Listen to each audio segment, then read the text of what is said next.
definitely did. This motherfucker showing up to training camp in hot air balloons and shit. Like, come on, Word. that shit ain't cheap. Definitely that. I'm surprised. Definitely that. I'm surprised Euro hasn't rented a hot air balloon yet. Shit, he probably thinking about it. Euro gonna have the first Dior hot air balloon, son. That's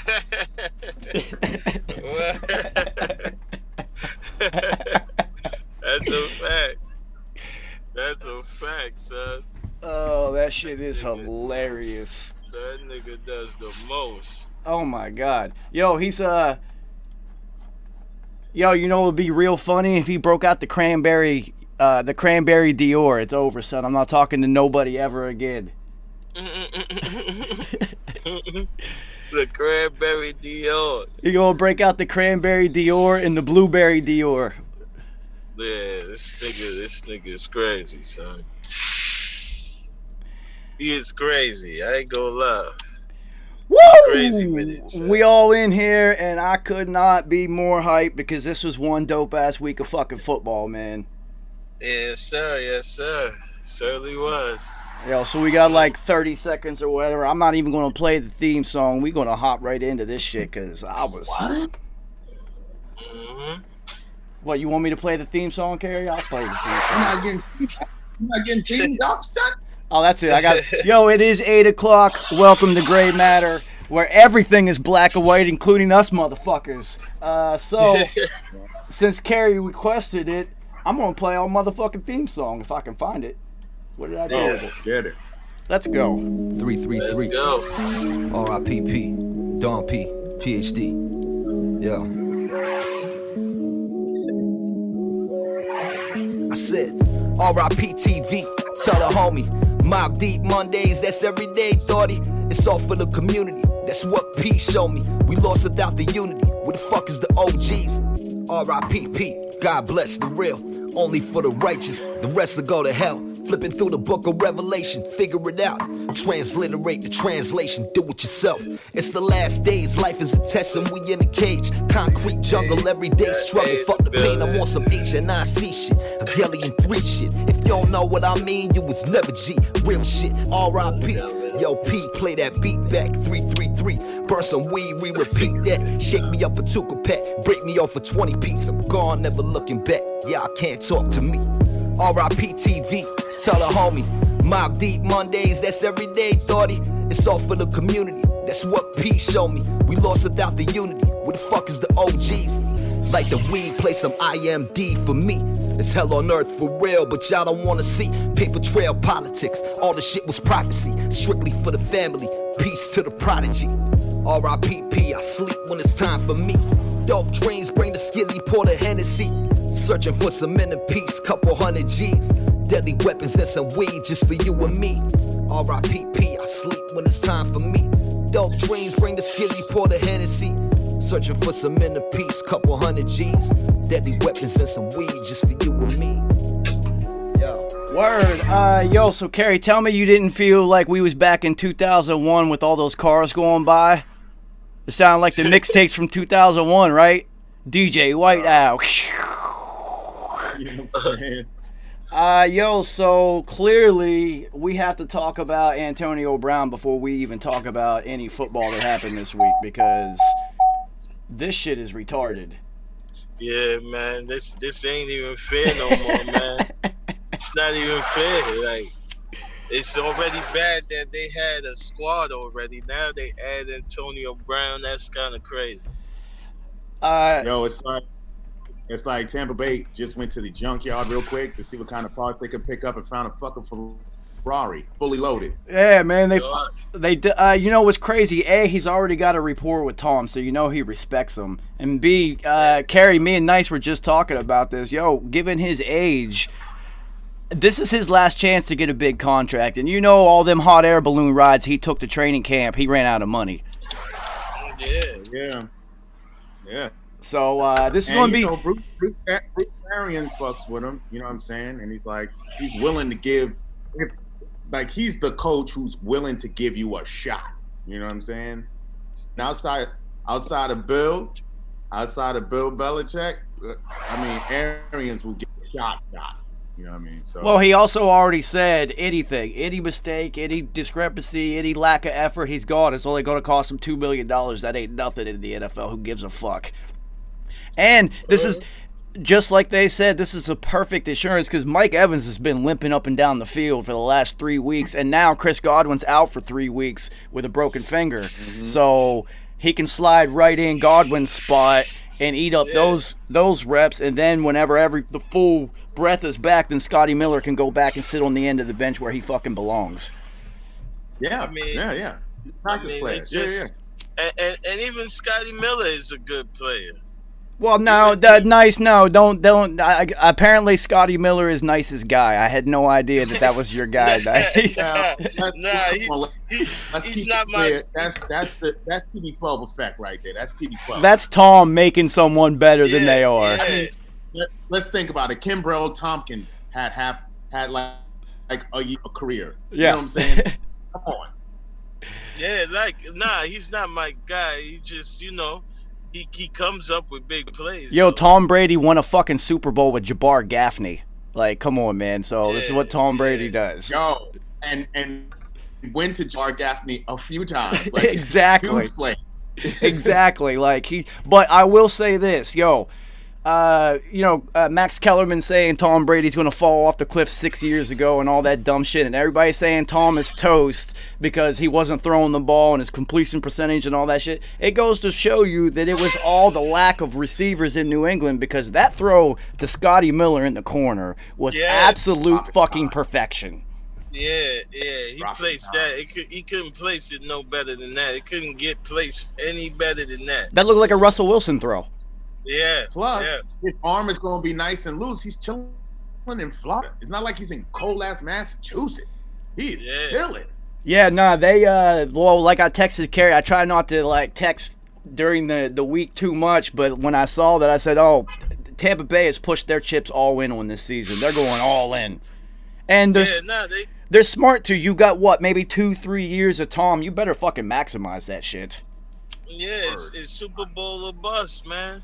Super Bowl or bust with that team. Speaking of AB and Tampa Bay going all in, what the fuck is up with Green Bay and never giving Aaron Rodgers any help whatsoever? I don't even know, man. I don't even know. He's another one. Would you ever heard of Adam Lazard? Never. Martez something Scantling. Scandalous? Yeah, whatever his name is. All these people, and they have never given this guy any help. Tanyan might be all right, but come on now. Come on. Nah, Aaron Rodgers is in the class of quarterbacks that I now put even Drew Brees, because Alvin Kamara was their only offensive weapon, and they still won with Drew Brees throwing it to nobodies and Jordan Reed getting busy all of a sudden showing up. And then I've now placed Ben Roethlisberger against my better judgment and will. I'm putting Big Ben in that category because this motherfucker is making everybody a household name week to week. Who the hell is Deontay Johnson? Where the hell did he come from? Man. Yeah. He was supposed to break a couple seasons ago. What the fuck? It's Chase Claypool out of nowhere. Then Deontay Johnson this week has 2 touchdowns and $118 and just destroying my fantasy draft and all that shit. Fuck you. Mm-hmm. Yeah. Big Ben is doing his thing, man. He's definitely making everyone better around him. I guess he heard the noise. He listened to the noise in the whole season. Everybody was saying he was finished, so that he got motivated. And he's definitely showing it right now. Yeah, I guess so, because he is balling out. And he said he feels healthy this late in the season for the first time in his entire career, which is a huge deal. And we all know the NFL is a complete and total act of attrition. It's about who is the healthiest at the end. You're probably going to be there. That's just the way it is. Still a time. I do want to give a lot of credit to John Gruden's game planning ability and that Raiders beat up COVID-stricken offensive line, because they really played well against the best defense in football, supposedly. They lost, including losing 2 starters during the game, and they still played well. Yeah. But you know what it also showcased? I don't think enough people are talking about it. Devin White is one of the top three lines in the entire league. Yeah. 3 sacks, 11 tackles, 4 speed. I mean, this cat is on a team of monsters. He is captain of a team of monsters. He's positioned himself for at least Defensive Player of the Year consideration right now because you're the best player on the best defense in football. And since Devin Bush went out in Pittsburgh, that really hurts their heart and soul. But they also have T.J. Watt, who probably will end up winning Defensive Player of the Year. Yeah. T.J. More sacks is always warrants bigger awards. Yeah, he's a sack demon, man. He I don't know how he does it, man, but he gets to that quarterback every time. Well, what's great about Devin White and Levante David is they're both so fast that it doesn't matter which tight ends are in the game. They can cover them. It's not a big deal. You don't have to worry about Kelsey or George Kittle or somebody putting in that much work on them. They're going to put up numbers because they're all pro and probably Hall of Fame level players. But if you can cover them with your linebackers and not have to bring in more secondary players and be small in the field, your defense is now playing at a way that no one else in the NFL can, because the NFL's not built like that right now. It's 5, 6, 7 secondary players at all time. It's reminiscent of that 2001 Tampa Bay defense that ended up winning shit. Yeah, with Warren Sapp and all of them on there. Like that. Their defense. Simeon Rice, Simeon Rice looks like JPP out there, so yeah. And then they got Todd Bowles, man, who's a defensive genius. Yeah, Todd Smoke Bowles is doing his thing out there. And I think, this is another coordinator who should just stay a high-paid coordinator like Josh McDaniels and just, be Buddy Ryan, be the new Buddy Ryan, man. Do that at a high level for 30 years and find yourself in the Hall of Fame, dude. Yeah. He doesn't need to be a coach. He just needs to be a coordinator, man. Well, that's the best thing because he can just focus on the defense, and that's what he specializes in. Well, I mean, I think Todd Bowles might have been a decent head coach had he not ended up, in a dumpster fire. And that's one of the problems with these, these coordinators getting head coaching jobs is they're thrown into the fire and on horrible teams, and then you just instantly judge them like, nah, they're not a good head coach. We don't really know it about Todd Bowles. We do know it about Adam Gase, though. That is one terrible fucking football coach. I mean, the only way you really get hooked up. I mean, look at Matt LaFleur. He was a hot commodity, but he ended up in a situation with a legendary quarterback and franchise. So he kind of lucked up. They had a couple down seasons, but you knew they were going to come right back. So yeah, man. Fortunately, that's the way it goes. Well, I mean, look at what look at what they gave Brian Flores. You know what I'm saying? But he was able to spin that shit around. Well, that's the exception. That's one of the exceptions to where the players just play for the coach no matter what, who they're playing. And we saw the exact polar opposite of that this week already. Andy Dalton literally got murdered on the field, and not a single Cowboys player even reacted. One lineman checked on him. The rest of the team didn't look at Andy Dalton, and they didn't even try to start a fight. All right, when I was in college, we used to have this shit called Code Red, and if anybody on defense got into it or was a scuffle with anybody wearing white shirts at any time, Coach Elliott, our D coordinator, would call Code Red and blow the whistle, and you had to fight somebody. If you didn't find someone in a white shirt and fight them, you had to run fucking laps. I've never seen. You're trying to tell me he ordered the Code Red? He ordered it every day in practices. There was something. It was on, and I'm sitting there watching Andy Dalton literally get murdered on the football field by Bostic, who has a history of doing this dumb shit anyway. And and then he was walking out like he didn't understand what was happening. Stupid ass. Like, how do you not whoop his ass? How do you have Jalen Smith on the other sideline not sprint out there and try to beat the brakes off this dude? Well, I mean, you knew Amari Cooper wasn't coming. Amari Cooper wasn't going to do anything about it. He's Charmin soft. We knew that. You know who I'm surprised didn't do anything about it. Yeah, I'm surprised C.D. Lamb didn't smack somebody for it. He looks like somebody who would throw them hands. Yeah. You know, Aldon Smith would, but he got so many warrants. He probably like, yo, let me just sit this shit out. Yo, I know. like, I ain't paying 4 years. Let me sit this one out. Yo, nice. Who was the Cowboys player who body slammed his girlfriend onto a couch full of guns and ended up fighting in the UFC? Aldon Smith. No, that wasn't Aldon Smith. It was Greg something. What was his name? Randy Gregory. No. No. It was Greg Hardy. Greg Hardy. Yeah, Greg Hardy. Greg Hardy. Greg Hardy. Yeah, Greg Hardy. Yeah, could you imagine if Greg Hardy was on that Dallas team? What would have happened? Oh, man. He would have tried to decapitate that dude. Yo, I literally, I've never seen that in football at any level in my life. Even Pop Warner in junior high, if something pops off, there's a fight. There's somebody on that team who's with it. Somebody. Yeah. That right there is the biggest indicator I've ever seen in my life that it's over for Mike McCarthy. He has lost that team. Nobody gives a fuck. It's over. Yeah, and like I said, nobody really want to play for Andy Dalton either. So, the minute Dak went down, it was over.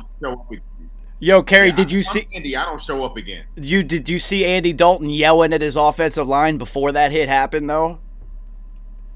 He was yelling at his offensive line on the sideline because they weren't blocking for shit, so he went off on him because Dak's not that type of player. It wasn't the line letting somebody slide and getting Andy killed. It was a scramble, but it was just an odd turn of events to see him yelling at his offensive line and then 2 minutes later he's getting basically carried out. Well, he had 78 yards passing in a professional football game against Washington.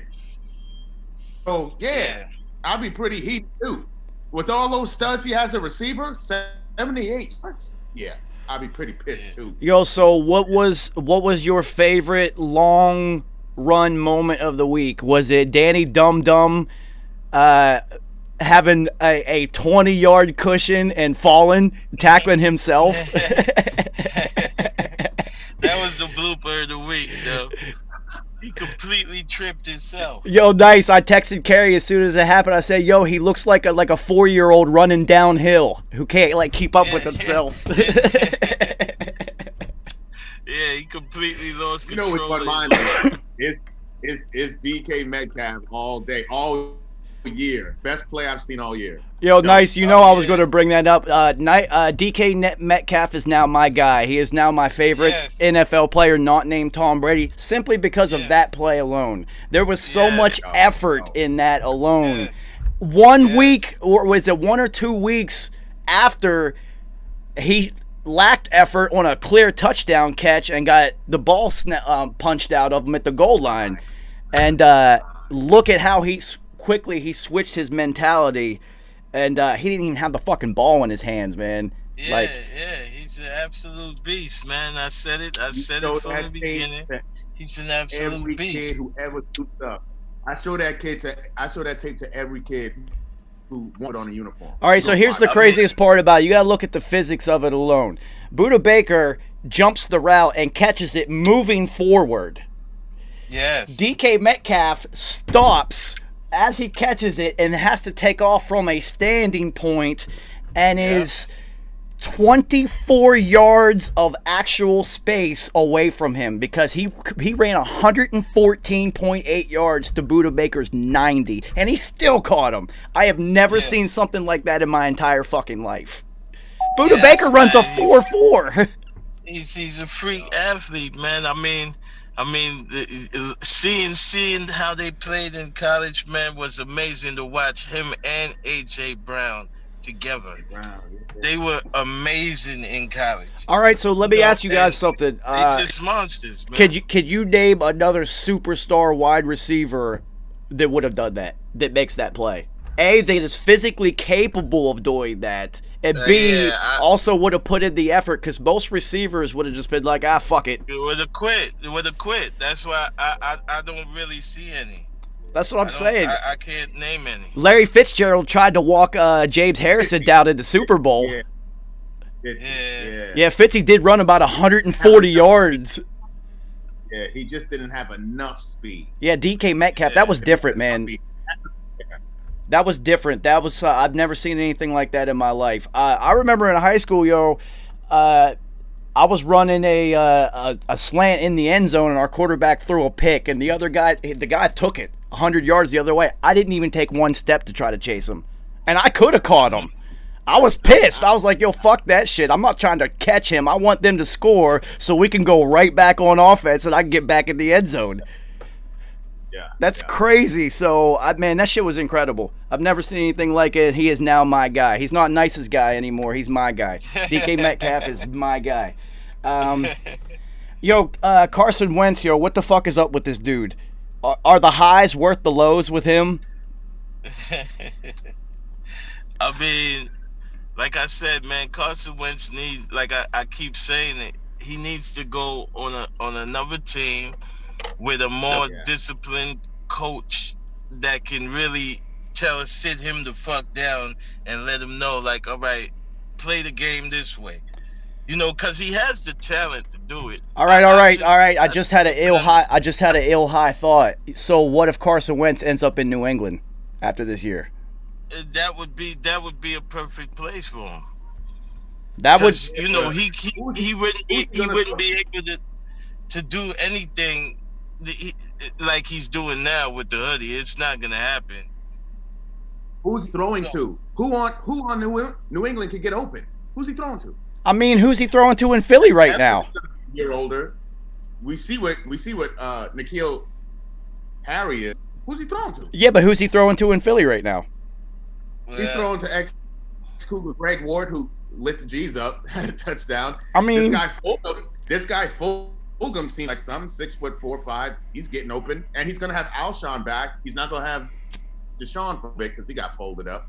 But again. Yeah. See, that's what happens when you're. That's what happens when you're that small, not height-wise, but size-wise. Deshaun Jackson is tiny. And then he also tries to play like he's big. He's not. He's big up here, but he ain't big. He gets his ass folded up. So all I have to say is that's karma for moonwalking into the end zone against the G's some years ago when he scored that punt return. So, shit happens. All right, so that brings up another note that I had. Speaking of players played way bigger than they are, what the fuck? Tyler Lockett, what the fuck? Yeah. Oh man, dude, he's not even big. He looks like Tavon Austin. Like if some team could use Tavon Austin that way, but Tyler Lockett is so clutch. This dude with his helmet up, what is he? 26. He's already bald, and he looks like a middle school janitor. He don't look like he's not playing football on Sunday. This dude looks like a middle school janitor who smokes Marlboros on his breaks. Son, so 203 touchdowns and clutch plays too. Just dominating football right now. One hand catch is on Patrick Peterson. Like this, he's ridiculous. That catch in the corner of the end zone on that 20-something yard catch. I don't know how the fuck he got his feet in without looking down.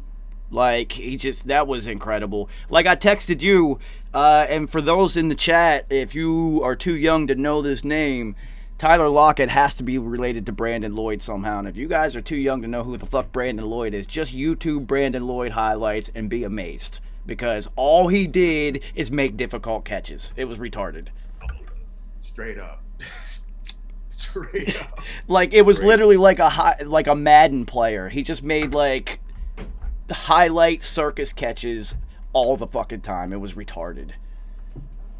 Even if he was out of bounds, he made some of the illest out of bounds catches I've ever seen. Yeah, man, he was incredible, and he just couldn't stick on one team. That's just so frustrating.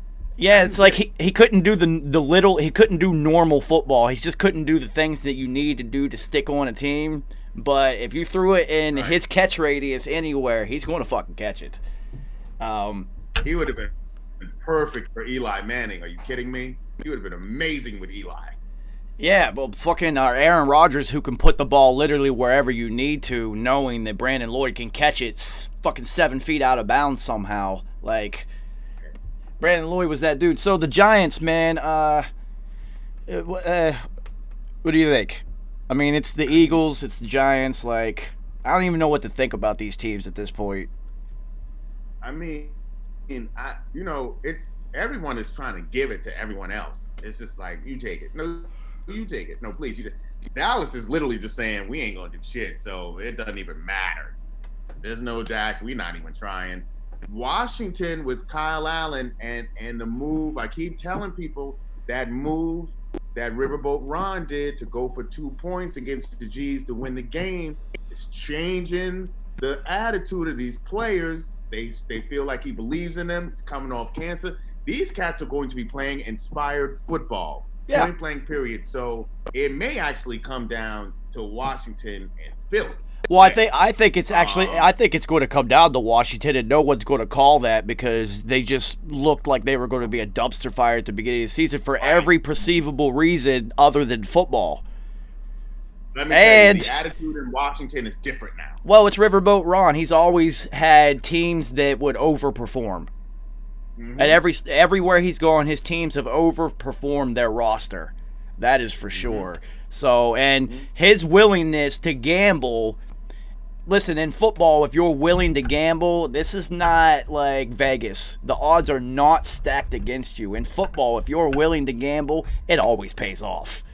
It always pays off. You got the Almighty Mo, and you know what the Almighty Mo is. You get the Almighty Mo, that's it. Yeah, man, it's an incredible thing, and you can watch it unfold. Even if you're on the field, the worst is when you're on the sideline watching it unfold, and it's going against you. What's gonna happen. And you know it's coming. You're like, oh shit, here we go. You know you should have caught that interception. You dropped it. You know you're about to get scored on. You already know. It doesn't matter how hard you play. It doesn't matter your perfect coverage after that. You dropped the thing to turn the game, and now you're about to get scored on. All right, so speaking of football karma for the kids out there, there's such a thing called sports karma. And you're supposed to make the correct decisions in sports, and you will be rewarded. But in football, it is displayed at a higher and more visible rate than any other sport known to man. And in football karma, and me and Kerry had this text conversation, and I called it on the dot. First of all, when DK Metcalf made that ridiculous play, I'm texting, he DK Metcalf'd me, and he texted me before I could finish mine. And he was just like, DK Metcalf is incredibly fast. And I was Buda Baker on my thumbs, and I was just like, dude, I was literally texting you. And then I texted him, football karma dictates that the Cardinals don't score right here. And right on cue, they didn't fucking score because that's how it works. It always works like that. I wish I could do live game betting. I'd have put a stack that the Cardinals wouldn't score right there because it happens every fucking time. It's incredible that it always happens. And Cliff Kingsbury should have known that shit and kicked the fucking field goal instead of going for it on fourth. Yeah, yep, absolutely. But and it almost hit him in the ass again later in the game, overtime. Yeah, I will give It definitely beat Carroll.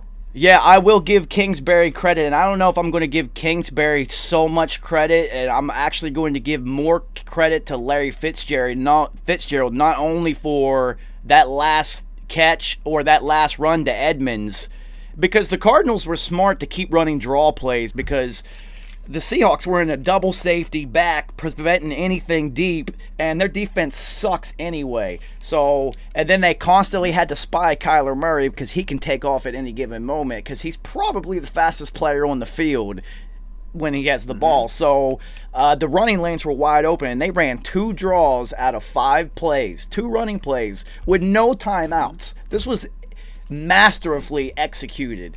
But then, well, you have the smartest player on the field in Larry Fitzgerald, who has clearly displayed not only his football IQ is off the charts, but his intelligence itself is off the charts. I just found out that he's been to over 100 countries.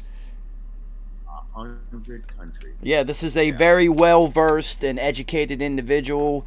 And I think his coaching on the field, I think he was the one directing that drive. Like, yo, down, give me the ball, put it over here, because him running and getting that ball and handing it to the center, not even the ref. The ref didn't place the ball, the center did. The refs got out of the way.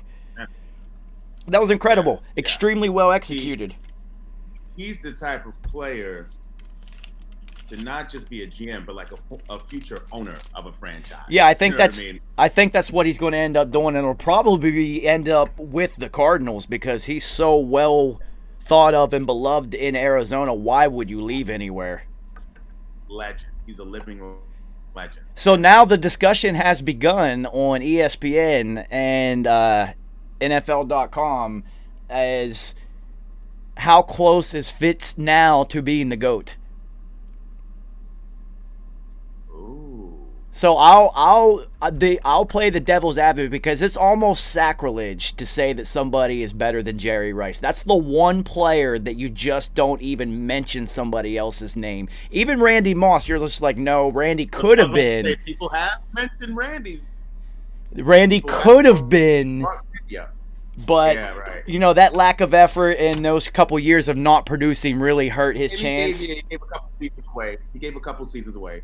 He could have been, and you know what? Odell could have been too. And that injury, we'll get to that injury. That changes his entire career trajectory. Yeah. But now, the thing that bodes the best for Larry Fitzgerald's case is the sheer amount of numbers that he has put up with an absolute laundry list of bums at quarterback. To where Jerry Rice, for the entirety of his career, had Joe Montana, Steve Young, and then even when he went to Oakland, Rich Gannon, who was a fucking NFL MVP when he was there. So, And he went to Oakland, who had an established number one in Tim Brown, and then took Tim Brown's number one spot because he got way more balls than Tim Brown. And Tim Brown was salty as fuck for being a professional. He did it for the greater good of the team, and they ended up going to the chip. Not winning it, but they went there. yeah, And no. he was So like, now you're looking at Larry Fitzgerald. There's some quarterbacks that he's caught touchdowns from that I don't even know who I don't remember who they are. There's like 20, it's something like 21 or 22 starting quarterbacks that he's had, which is retarded. And that's like Nuke's, the beginning of Nuke's career. This guy is putting up all pro years with just who. I think I might have started at quarterback for the Texans one week, and I don't even remember. Mm-hmm. Like, that shit is incredible. So now the debate is on, and, you know, it'll just be like it always is. The older heads will say there's not possible. No one could ever be better than Rice. And then the more contemporary ones are going to argue that, yes, he possibly could because of the laundry list of trash that he was able to put up a Hall of Fame career with. He changed positions, and he was playing out of position for these last years, and then he just embraced it. He was like, okay, well then I'll move over the slot. Oh, okay. Well, not only that, that's whatever you need. Well, that solidified him as at least the number 2 receiver of all time because him moving to slot showed a whole different skill set, and then he moved into one of the best blocking wide receivers who has ever played by moving inside. Absolutely. Yeah, Because so he just knows the right play to make. Period. yeah, He it's just like knows he's like a point guard almost on the floor. It's like LeBron James almost. It's like wherever you put him, he's just going to make the correct play no matter what it is. He's completely selfless. He's gone games this year where he's had one catch, you know. Like, well, to still keep a most incredible streak alive, second only to, obviously, Jerry Rice. 250 games in a row of catching a pass. He's second only to Jerry in all of the major ones: receptions, yards, and consecutive games with a reception. And he's overtaken Jerry with most receptions at his home field. So, well, so here's the funny thing about them. Jerry Rice is 100% the type of player who would care about being ranked as the number 1 of all time. Larry Fitzgerald, you can tell he does not care about it at all. so let's remember, Jerry Rice played until he was 42, 43. Fitzy is what, 37? Yes. So, And the way the game is he has, listen, someone who's gone to over 100 countries has more worldly ideas and interests than staying and playing football. So exactly. I think he's going to hang it up within it. This could be the last one. We could be seeing the last of it right now. I bet. Well, we'll see if the Cardinals make like a run, maybe to like the NFC title game, or they do have a really good showing in the divisional game, and Larry plays well and has some numbers, I think he might come back for another year to see where they can go. Maybe one more. And that would be it, because you're right. He does so. Yeah, well, of course, he also does so much stuff that he's got to be in the back of his mind. He's got to be like, yo, I'm done with football, man. I'm about to go do some other shit. Yeah, he's way too many worldly interests. So, and you can't tell me you've been to 100 countries that you don't smoke fucking weed. But he's such a professional that he probably doesn't smoke at all, and he's waiting until the end of his career. Yo, seriously. I mean, you like, he's the type of dude, you know nothing about his life. He knows everything about your life because he's going to ask you questions until you're blue in the face, but you really don't know shit about him unless he wants you to know. That's it. But he could, if you walked around town with him, literally everybody would know him, and he would then in turn know everybody and call them by name. Yeah, he'd say, hey, say what's up to Susie, say what's up to this one, say what's up to that one. Yeah, he's definitely one of those guys. So one game where I was definitely able to get a point on you this week, because I will never bet in that the Falcons are going to achieve anything. They find a way to blow games. I knew you was going to get that game. In the most extraordinary of ways. I cannot believe they blew a game by scoring a touchdown. But again, football karma. See, you were supposed to run out the clock and kick a field goal and win the game, and you didn't. And Matthew Stafford, I hope this guy goes somewhere where football matters for the end of his career. Honestly, me too. I mean, the kid is mad talented. Yeah. I mean, he's toiled on. He's given Detroit like everything. It's like when LeBron left Cleveland the first time. He's just like what? Come on now. Like I sent you to a final. We got swept, but that's the Spurs. You know where he would once came back and he hooked him up. Yeah, Matthew Stafford would be great in Chicago, but they'll never go interdivision unless he's a free agent. I don't know, but he would be awesome in Chicago because he's. I would say the players who do most interdivisional is the NFC East, because you'll find plenty of players who played for the G's and also Washington and also Dallas. You know what I mean? Well, I think the funny one is you get a lot of Jets to Giants and Giants to Jets because they don't even have to leave the building. It makes shit so easy. I forgot that Leonard Williams was on the Giants until I saw him laughing at Danny Dum Dum tripping, and I was just like, oh, fuck, I forgot he went from the Jets to the Giants. And it's weird because he's actually starting to play well, because he was a bust for a few years. I don't think that anyone that plays under Adam Gase or the entire Jets organization could no longer ever be considered a bust until they go somewhere else and are given another opportunity. I don't think it's fair to do that anymore, because you're just seeing so many players that are leaving and then are going to go do well. Look at Le'Veon Bell, just showed up in Kansas City and already had like 6 touches. You know that's going to work in Kansas City. Ryan Tannehill has turned himself into an MVP caliber quarterback by getting out of underneath Adam Gase. And the Bucks just picked up the Jets captain. They just traded their fucking captain to the Bucks, Steve McClendon.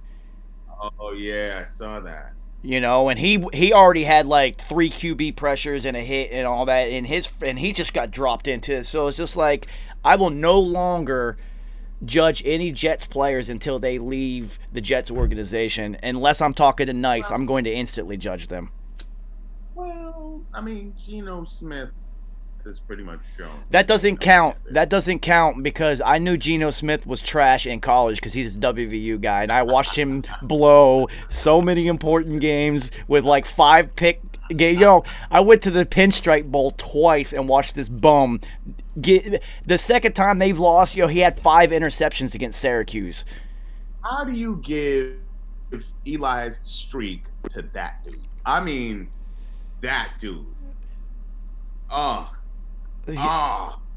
Who was that burger ass coach? I put his name out of my mind.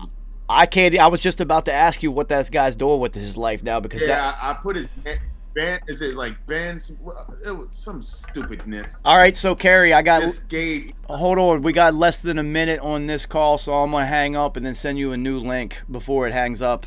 I caught it this time, so I'm gonna send you a new link immediately. So we're gonna take a quick break and we'll be right back. Well, I'm gonna be here the whole time, but Kerry will be right back. I'm still here, y'all. So, yeah, man, DK Metcalf, incredible. Danny Dub Dub, not so incredible.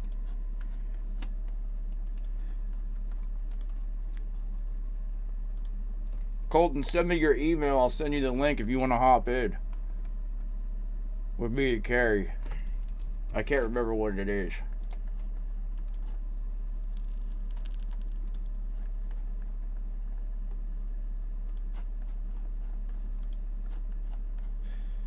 So, anyway, it does look like Tampa Bay is going to the fucking Super Bowl. I don't care what nobody says. That shit is retarded. It's like a Madden, like the new Madden shit where you just get to get cards and get players, whatever the fuck that shit is. Everybody's just playing with their made up teams online. That's what Tampa Bay is doing right now. It's just kind of amazing though. We'll see how it works out because that's a volatile personality. And if you have mental health issues, it doesn't matter if you got Tom Brady as your quarterback at all. Mental health will win. Yo, so if what if AB has like a mental health episode? Will they cut him? Because clearly he has like actual issues, and it's not like, you know, he's just an asshole. He's got like issues. I mean, that's what Ryan Clark was saying. And I didn't really like what Shorty did, who hosts NFL Rewind, the older blonde one. She was like, you know, everybody was saying things about AB, and she turned to Ryan, knowing that they had a little words with each other. She was like, "Do you have anything to say?" Ryan kept it real smooth. He was just like, "Well, you have this guy, you have that guy, and you know, you add a guy like with his talents. I mean, of course you're gonna be good." I don't Wendy something. I don't like when they do shit like that. Like, well, so that is called a pundit. I learned this today on the Pat McAfee show that's not like a journalist. That's a pundit. That's somebody that's trying to like create clickbait and shit like that. They're just trying to get like traffic generators and shit. You know both the men have some issues. Come on now. I mean, at the same time, man, you're looking at a year and a half that's gone by since AB's actually played any meaningful football, and it's a lot of time, and especially in the Roni thing, I think people's perspectives have changed, and even possibly his. And I definitely know that financially his perspectives have changed. So, you know, if he's only playing for the money and himself, this will be the one time that he's going to get himself in line like he was before he got that big deal in Pittsburgh. He wasn't really an issue until he started getting paid. Yeah. You know, so if that's... And then Facebook Live and during post-game... conversation. What a locker room crime. Jesus Christ, that's unforgivable. That's an unforgivable locker room crime. Because nobody could trust you after. Yeah. That reminds me of that kid that used to play for the Lakers that D'Angelo. Yeah, what did he call her? He messaged Shorty or something about one of the players' girls.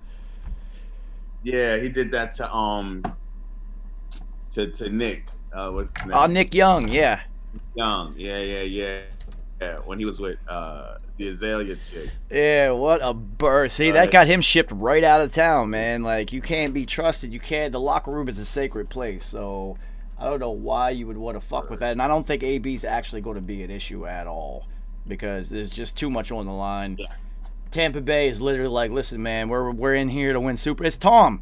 They're like, oh, Tom has, everybody keeps saying that Tom has brought the Patriot way to Tampa Bay. And I don't think it was ever the Patriot way. I think it was the Tom Brady way. Because the Patriot way isn't happening right now. You can see it in the Patriots' faces and the way that their body language, shit like that. It's just not the same because you don't have that leadership and the respect of the leadership. If Tom Brady's the first one in the facility and Bill Belichick is yelling at him for stupid plays that he made during the game while he's polishing his 6 fucking Super Bowl rings, then you have to respect it. You have to respect the work, and if you don't put in the work also, you're not going to stay. And that just transferred right to Tampa Bay. And now look at New England, and they look awful. The Pats look terrible. You look at how he got on their ass about all them damn penalties, and you see the past couple of weeks, Tampa Bay has been one of the least penalized teams, period. Yes, and Tom also has barely even gotten touched in the last 2 weeks. Exactly. Like, literally. And you can even hear him say it. You can even hear him say it on the field because there's no fans. He's like, come on, guys. But they respect it. So I mean, you got to respect it. You have to. All those accomplishments, you have to respect it. There's no way that you can't. And everybody knows his story. The whole world knows that he was pick 199 and that he earned it. And they know he'll still cry about it when you bring it up because he's still pissed. And that's why you're gonna get everything from him because he's still pissed. He's having flashbacks of waiting until pick 199. Johnny Foxborough is still pissed about that shit. Yo, I wonder if he sends Christmas, like if he sends a pair of Uggs to each of the quarterbacks who were picked in front of him each Christmas. And I was about to say, and he remembers each one of them. He does. First win. He remembers Giovanni Carmazzi. I even remember some of them. He remembers all of their names, which position they were picked. He remembers everything about them. He'll never forget, and that's why he is who he is, and that's why he's as accomplished as he is, because he's like Michael Jordan. Michael Jordan used to make up stories to motivate himself. Tom's the exact same type of player. Whatever it takes to win, it doesn't fucking matter. So, Atlanta, man, somehow this loss, I'm still blaming Dan Quinn. That had Dan Quinn's fucking fingerprints all over it, dude. That was a Dan Quinn loss all day. Dan Quinn stink. Yeah, they still got that Dan Quinn stink on them. Yeah, I mean, here's also the thing. I know for Gurley, right? He's had a rough couple seasons with the Rams, so. Really, he's really trying to redeem himself right now. So while his momentum, he's going to tell you that momentum shit, guess what? The ball was in this hand. You mean to tell me he couldn't have switched it real quick and then put the ball outside? As long as the ball doesn't break the plane, homie, that's not a touchdown. So, y'all believe that momentum bullshit all you want? Because he was even on the sidelines like, no, I tried. Yo, whatever. He could have even... You wanted them stats, homie. He could have even have thrown it through the back of the end zone, took the safety, kicked off, and stopped them on defense and won the game. Yep. Like, come on, man. I don't want to hear that, man. Yo, so Todd Gurley is the running back version of OBJ now. These are players who had Hall of Fame potential that are not going to reach that because of various issues and most of it being injuries. And that was such a stupid play for Odell, and it's perfect. We're running right into Cincinnati and Cleveland notes on my fucking list because it was such a dumb play for Odell to get hurt on because he was doing something that his body has never done in his entire career, which is try to tackle somebody through traffic from behind at full speed. And but if you heard what he said, he was like, "Yeah, no more Mr. Nice OBJ, no more Mr. Nice Odell Beckham with the blonde hair. Yeah, I'm gonna go psycho." All right, like your body, you should know this right now. Like you're not built like that. You're not DK Metcalf. Speed. Yeah, you're not DK. You're built for speed and for slicing people up and for getting down. Yo, don't try to run anybody over. Don't try to Debo anybody. That's true. Yo, Flea just made an ill. What up, Flea? Flea just made an ill comparison. He said OBJ is the NFL's Petty. Oh, yeah. I just, sad. I hate to see it too. I hate to see it because everybody was talking when they saw that. No, Penny went to a chip. Yeah. OBJ went to a yacht party with Johnny Manziel or Justin Bieber. Yeah. He went to a yacht party. I mean, you could say he's the NFL's Grant Hill, but Grant Hill was a good guy and extremely intelligent, and will probably still end up in the Hall of Fame. Yeah, absolutely. Yeah, exactly. How incredible is that to have a career that was devastated by injuries and it was still good enough? You'll probably still end up at the Hall of Fame, which OBJ could, because he did already miss an entire season basically with a broken ankle, and now he's going to miss another full year with this injury coming back. He's going to come back at probably 29, 30 years old when he's finally able to really go again. So the real question is, he's definitely not going to stay in Cleveland, but he will stay in Cleveland for all of the rehab because I heard that he has an injury clause in his contract to where they cannot trade him or cut him because of an injury. So he's dead weight on their roster right now. Well, the thing of it is he's going to have to remake his game and be okay with that. Be an ultimate possession receiver. I mean, you're going to lose some of your wheels. You just have to know that. But you could still have a crazy productive career. Oh my God! You're just not going to be that. You're not going to be that deep threat anymore. Could you imagine getting no slant? Could you imagine it? Do you know who he needs to, after he does rehab? Do you know who he needs to go trade with? Isaac Bruce and Torrey Holt. Bam. Well, will he do that though? No, he's too immature to do that. But if he was smart, he would do that because. They will show him how to have a productive late-stage career and how not to fucking get hurt because those guys never got touched. Ever. No. It's the modern-day NFL. Nobody's going to look at you if you make a catch and then just give yourself up and go down and have the defender just touch you. Nobody. It's not the 90s anymore. No one fucking cares. See, his problem is he's stat chasing his peers. So he's looking at, especially anyone who came like right before him or at the same time as him. Now, I mean, because you wasn't looking at Mike down in Mike Evans, Tampa Bay. You wasn't looking at him the same way as you was looking at OBJ because you were like, OBJ's way better. I mean, Mike's putting up all these numbers, he's catching touchdown and touchdown and touchdown. I mean, so. He's looking at all these cats who he came in with, just seeing them surpass him while he's going into oblivion, football oblivion. He's in the junkyard. He's been on the scrap heap essentially for the past 3.5 years. So, I mean, when he comes back, he's just going to be interested in stat chasing. He's not going to be interested in just remaking himself into the best he can be at present. And that's going to be a shame because he's going to really miss out on a lot of great football. Well, you also have to consider that he was up for another contract soon, which is not going to happen now.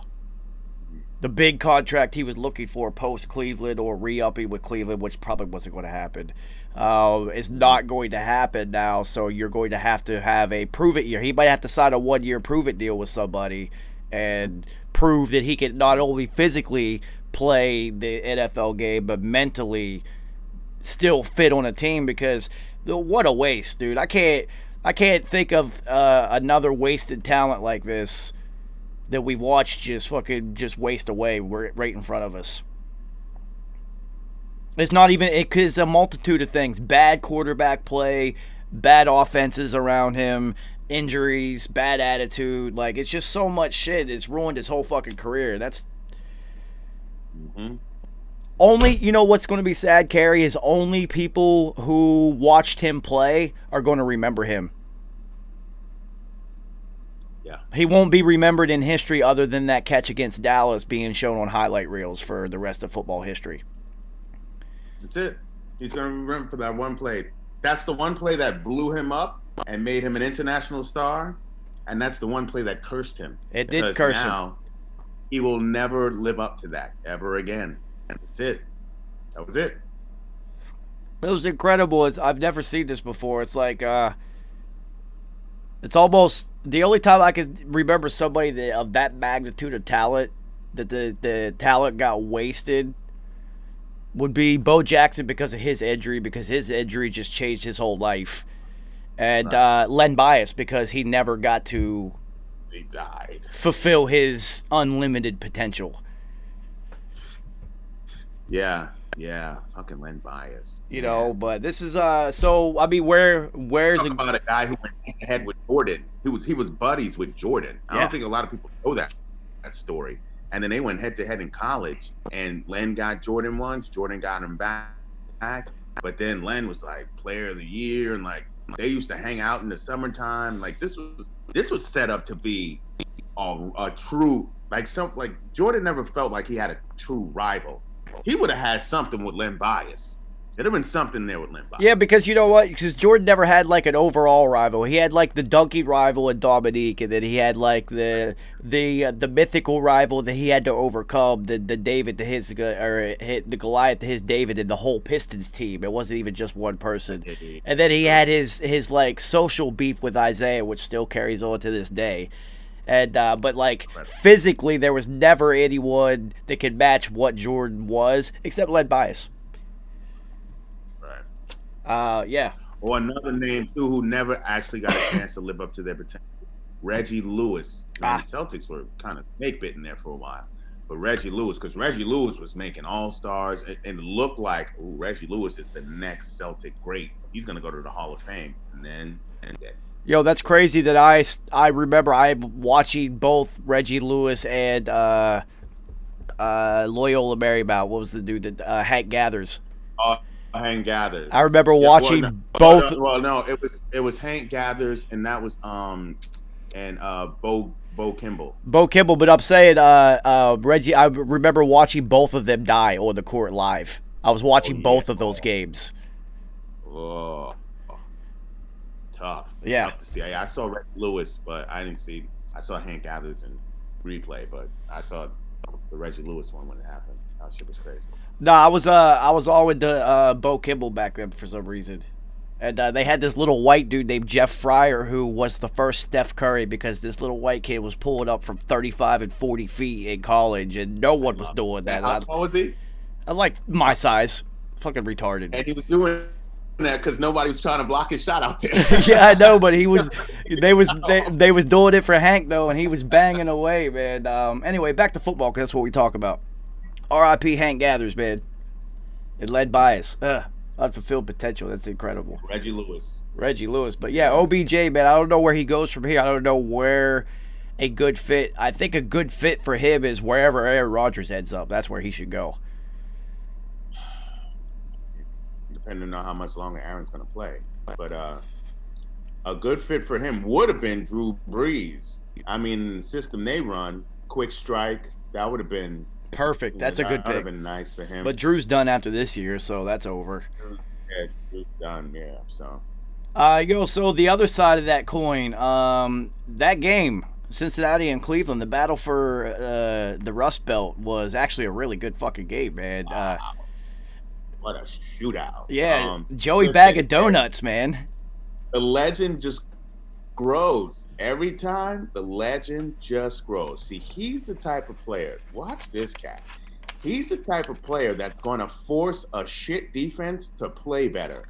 I mean, yeah, they gave up the ghost, but Cincinnati's defense has been playing better in recent weeks because they're getting really shown up, not just by the other team, but by their own damn quarterback, and they're realizing that they need to show some damn pride.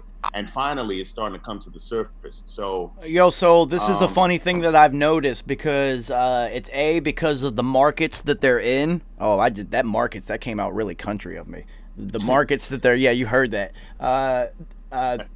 But Joey Bag of Donuts being in Cincinnati, where they don't even have an indoor practice facility. So enjoy your winter football there, Joey. And then Justin Herbert being out in L.A. because Joey Bag of Donuts is having one of the best rookie campaigns that I have ever seen outside of getting W's. Just his on-field performance, because he is keeping a trash team in every single game by himself, and no one's talking about it. They're all talking about Herbert because Herbert is 6'6", 260. He's got a cannon arm, long blonde hair. He's in L.A. He passes. He passes. They call him Sunshine. Sunshine. He comes. He surfs into practice. It's incredible, and it's crazy because Justin Herbert out there is blowing leads and losing games while Joey Bag of Donuts is keeping a terrible team in every game. And Justin Herbert. Oh, and LA Chargers have a way better defense. Well, and they also have better weapons too. They got Keenan Allen and coaching. They're just better all the way around. And it looks like that Justin Herbert, just off of passing the eye test and his numbers that he's going to put up, might end up winning Rookie of the Year, Offensive Player or Rookie of the Year, when it actually should be Burrow because of the way he's playing and what he does for his team, which is keep them in games, which is incredible because it's fucking Cincinnati. I mean, he deserved that number one. I mean, I'm interested to see what Tua time looks like. Again, we talk about football karma, and the way football karma works, Fitzmagic was doing well, and say what you want, Fitzy had to know Tua time was going to happen this year. Now, and it came right on. He should have known, Kerry. I don't think even if they were undefeated that they weren't going to switch to Tua on the off week. He should have known. It was the off week coming. Like, you have to know this is coming. This always happens. It's happened to you like 16 times already. Listen, the G's back in 2004 were 6-2, and we had Kurt Warner, 2-time MVP Kurt Warner. Yeah, but he was playing. He was the rock over a few times. He was playing terrible, and he fumbled. He wasn't playing the best, but he was starting to get in good rhythm with Amani Toomer. Things were going to turn around. No, they weren't going to turn around. Do you know when it turned? Yeah, you know when it turned around. Yeah, but I'm saying though, it turned around for him whenever he went to 2 gloves. It really started to work for him. Only doing a 1 glove Michael Jackson thing. He needed to figure it out. He didn't figure it out yet. But then a 6-2 team turned it over to a rookie Eli. We didn't win another game the rest of the season. So you got 2 chips though, so I know you'd rather take that. I don't know. I mean, it worked out. So I'm just saying, is this same thing going to happen now with the Dolphins team that was a threat with Fitzmagic? I mean, they played hard. They were a threat, and he knows, he's going to give you the rock, but he's going to play hard. He's going to keep you in games and might, do something to win the game. Are they destined to lose the rest of the game, or is Tua time gonna show us something on par with what we've seen out of these other rookie quarterbacks? So my question to you is, does the Dolphins roster outside of Tua play with the same gusto and all-out mentality? Are they doing that for Flores, or was there some Fitzmagic sprinkled in there? This is going to be interesting. It was a great combination of both, because Fitzmagic was the direct mouthpiece for Brian Flores. Brian Flores said, "We ain't tanking worth of shit." Then Fitzmagic took that to the field, because the coach can only say what it's going to be. The players have to execute what it's going to be. So, what's funny is said, "We ain't tanking." Fitzmagic took that attitude to the field and said, "No, we ain't tanking. Not while I'm out here. Like, I'm out here to throw touchdowns." And so while you may have in some players' minds like, yeah, whatever, then when him like, no, this is how it's gonna happen, then that's infectious. And they're like, you know what? Oh, this cat's really busting his ass. Like, yo, I'm gonna look bad if I don't bust my ass too. You know what? We actually in this game. Not only that, let's get this done. Fitzmagic is definitely not the type of player to go out there and not try to win. It's just not. He's not built like that. That's not in his DNA. That's not in his DNA. So the other interesting thing that happened during this game, and this has happened before, and so once Odell gets hurt, Baker Mayfield absolutely lights it up to the tune of 22 for 23 after Odell leaves, and the only incompletion was a spiked ball to stop the clock. He basically went 22 for 22 after Odell went out. So my question to you is, does having Odell on that, are the Browns going to be better without him? Because they got Rashard Higgins had a big day. He had like 120 yards after Odell went out. So you can replace him because Rashard Higgins doesn't demand 120 yards a game. Well, but here's the thing too. Because we got to get a little bit deeper into it. Now, when you have a player like Odell, you then script plays to try to get him the rock, right? And so you have a player like Odell, what's he going to get? He's going to get the other team's best corner. So if the play is slated to go to Odell, and that's going to be Baker's first read all the time, he's looking there, he's trying to get it to him, but now he's covered, double covered. Now he's off schedule because now he's scrambling to go down his checkdowns. And if he doesn't find someone right away, the defense is on his ass, toast. Whereas now he doesn't have that pressure to go to just one dude. So now he's like, okay, what's my best read? Yeah, no, that's what I'm saying.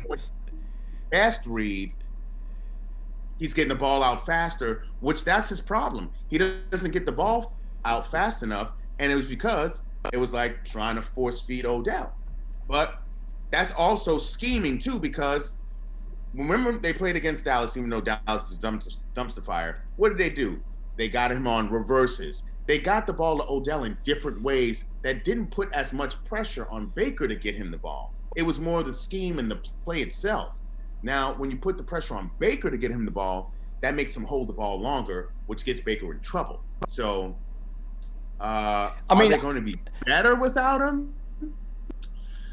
Losing a playmaker like that, it's hard to say that, but what I'm saying for Baker and in terms of his development and him getting the ball out faster and being more effective at quarterback, it's better for Baker. Okay, Bill O'Brien.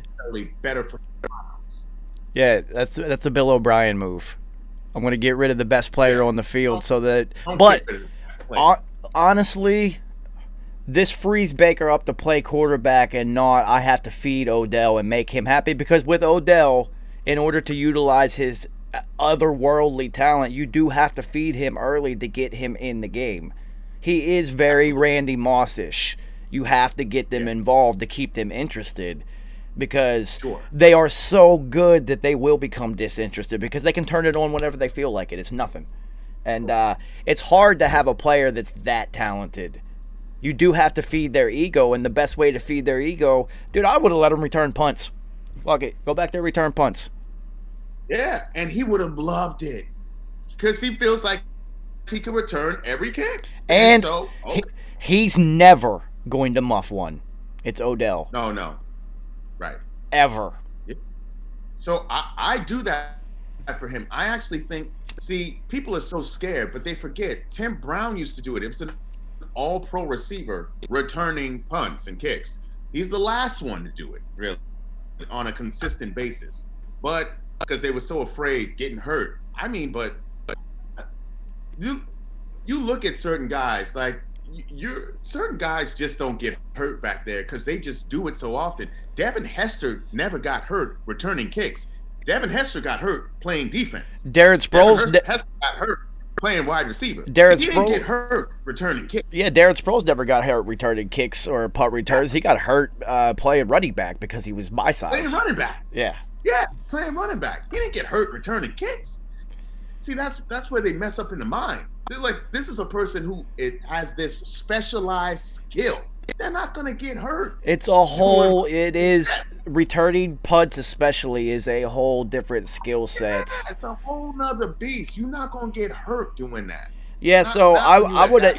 You got to get him involved early, and I would have had him return the opening kickoff, even though they don't return kicks anymore, just to get him already out there. And then you're returning punts. I don't care. It's worth the risk because it absolutely is. This is a cheap way to feed your ego, and you are guaranteed to get the ball. If they punt it to you, it's on you, and it's all about you. And also, if they kick away from you, you just help the team. Like, it's going to help the team regardless. Yeah. Period. So I don't know why more teams don't do it, because they thinking this and then not thinking this. They're not thinking football. They're just thinking assets. I They're mean, not thinking football. yeah, that was retarded, especially given his punt return history at LSU and his just. God, he's one of the best returners in the country. Yeah. Bar none. So that's just mismanagement. Once again, mismanagement may ruin another player's career, as it always does. A la the worst mismanaged career in the history of the NFL, RG3. What they did to him is criminal, and he should sue them for $500 million. That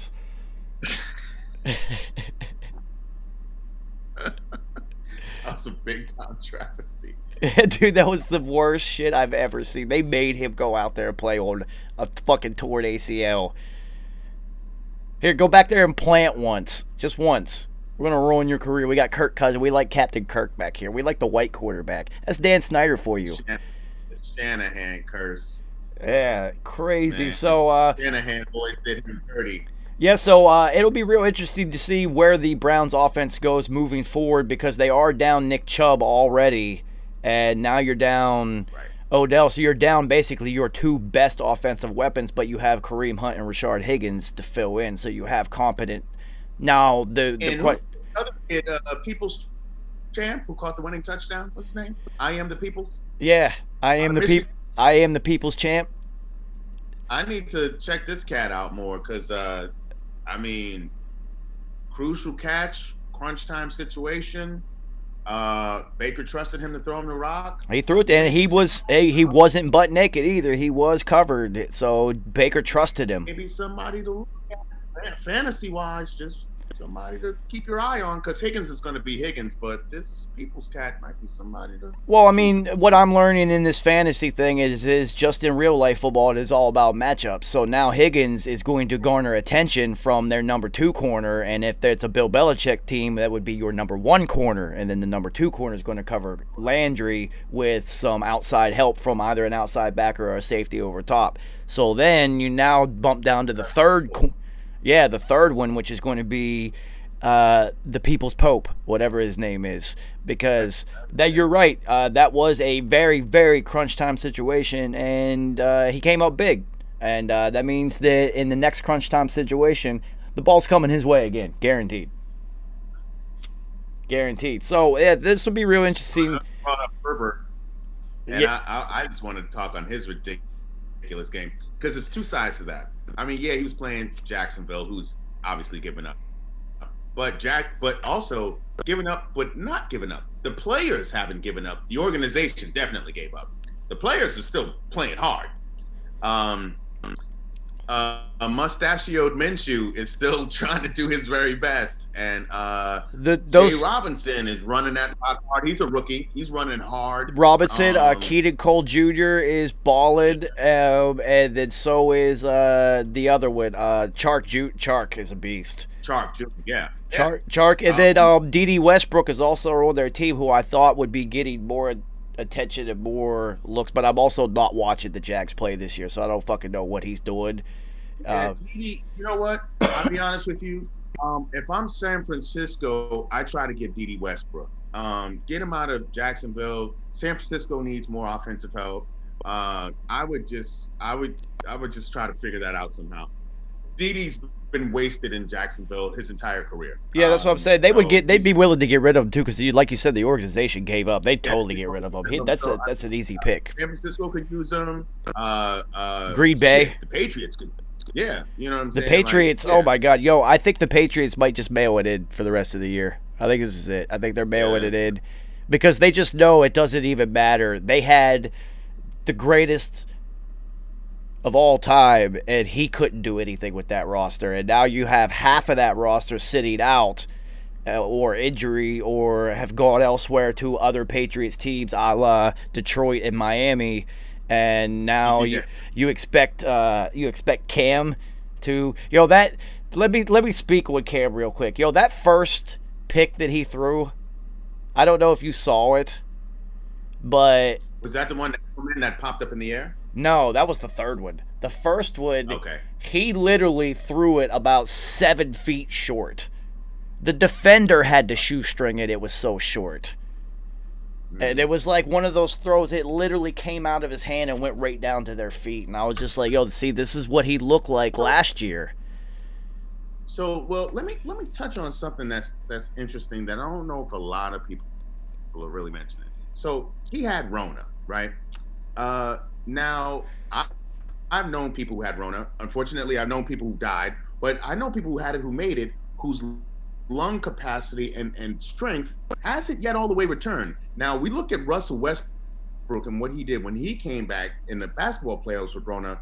He wasn't the same Russ. He was trying to be, but those first few weeks, he wasn't the same Russ. It wasn't until near the end where he kind of was looking a little like he might get back. He wasn't the same. I feel like Cam ain't all the way back from Rona. He's still suffering physically from some. So there is one organization talking about that. That's Pat McAfee, but they were talking about it in a comical way. They were saying, "Oh, did the Rona get Cam Newton too?" They weren't talking in actual. I never even thought about, because his body language is just off. It's not even that I'm playing bad Cam body language. It's like I have no energy whatsoever right now. Plus, that's what I'm saying. In New England, above all other teams in the history of sports, repetition and meetings matter more than anyone, and they literally have had none for 3 weeks in a row because their team's just gotten devastated with it. So that was an easy pick to pick New England to lose that, even though I'm a Pats fan. That was an easy one. Like, that was such an easy pick. What I'm saying is, like, if we're going to treat Rona like an injury that you have to go on the injured list, or Rona, we have to really treat it like an injury. Some injuries, they come back early, but they're not all the way back. I don't think he's all the way back. He's going to struggle. He's not, and that game alone just got himself right out of New England. Belichick will not accept play like that on the field. I'm telling you, those interceptions, the first one he threw was 7 feet short. The second one was like 17 yards too long. He overthrew homie. Like,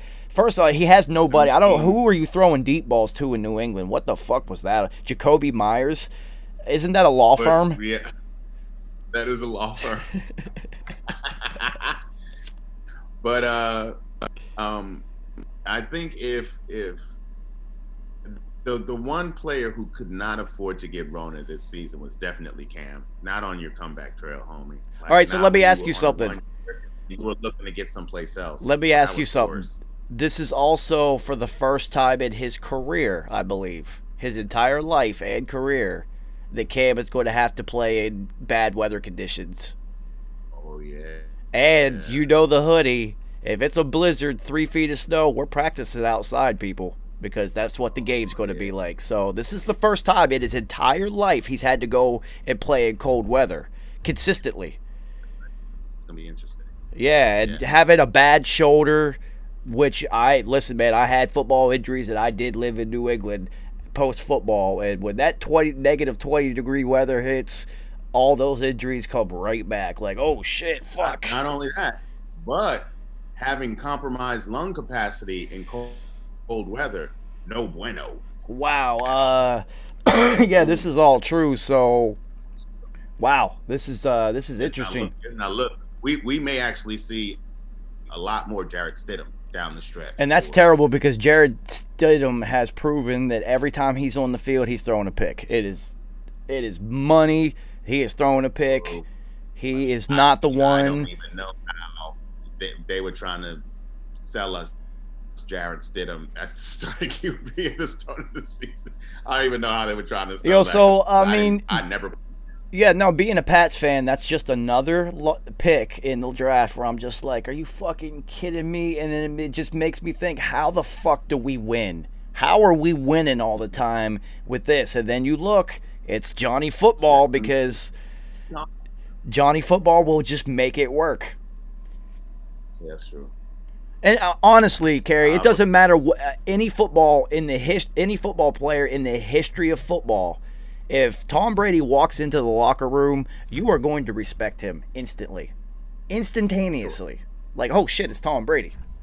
So, like, he brings that to the table. So, and now that's not at the table in New England. You got Cam wearing funny hats out there throwing multiple. Funny hats, even funnier hair. Yeah, they're not. He's a cartoon character, but I mean, but they like him though. They say he's a cool cat. I mean, he's someone to hang with. But you know, man, it looks like a lost season in New England. And you know, the big question at the beginning of the year, the big bet was, who wins more games, Belichick or Brady? And we already know the answer to that one, because we know the Patriots might only win 1 or 2 games the rest of the season. They look really bad. And they also said, who's the better GM?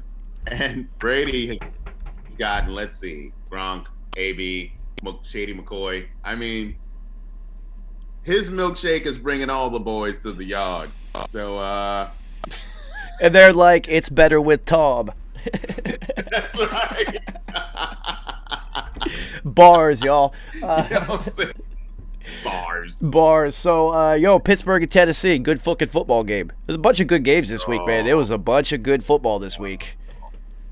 Pittsburgh, Tennessee. And I picked Pittsburgh to win, but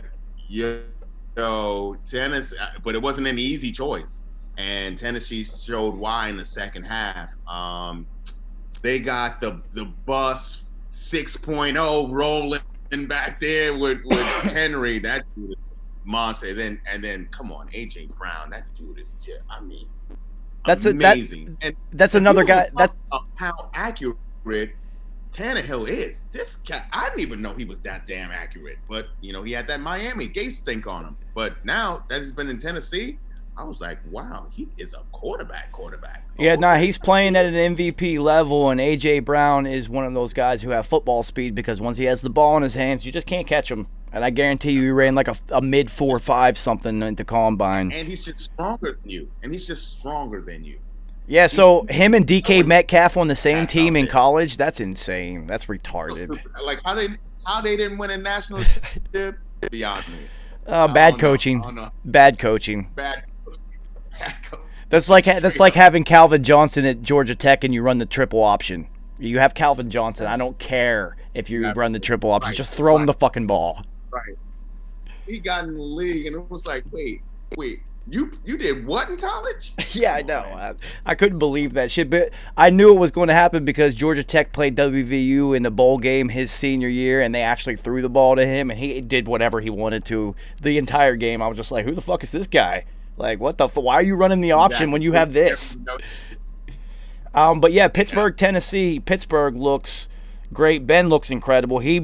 It's right now, if you're really talking about the MVP race, to me, there's 3 players that are realistically in it who have taken a step up, because Russell took a big step backwards by throwing 3 terrible picks. He did not look like Mr. Invincible in that game. But Tom Brady has elevated himself into the MVP talk. Ben Roethlisberger should be in the MVP talk, even though he's not, and I don't know why the fuck not. And then Tannehill. I hate to say it because I always hated Tannehill, but he is playing at an MVP level. I'm going to defend 2 of those Russell picks. The first one, Carson, you need to drive on the ball, homie. This is the end zone. It's a short field. You don't fade into the end zone. You go get the rock. So that one, I'm like, man.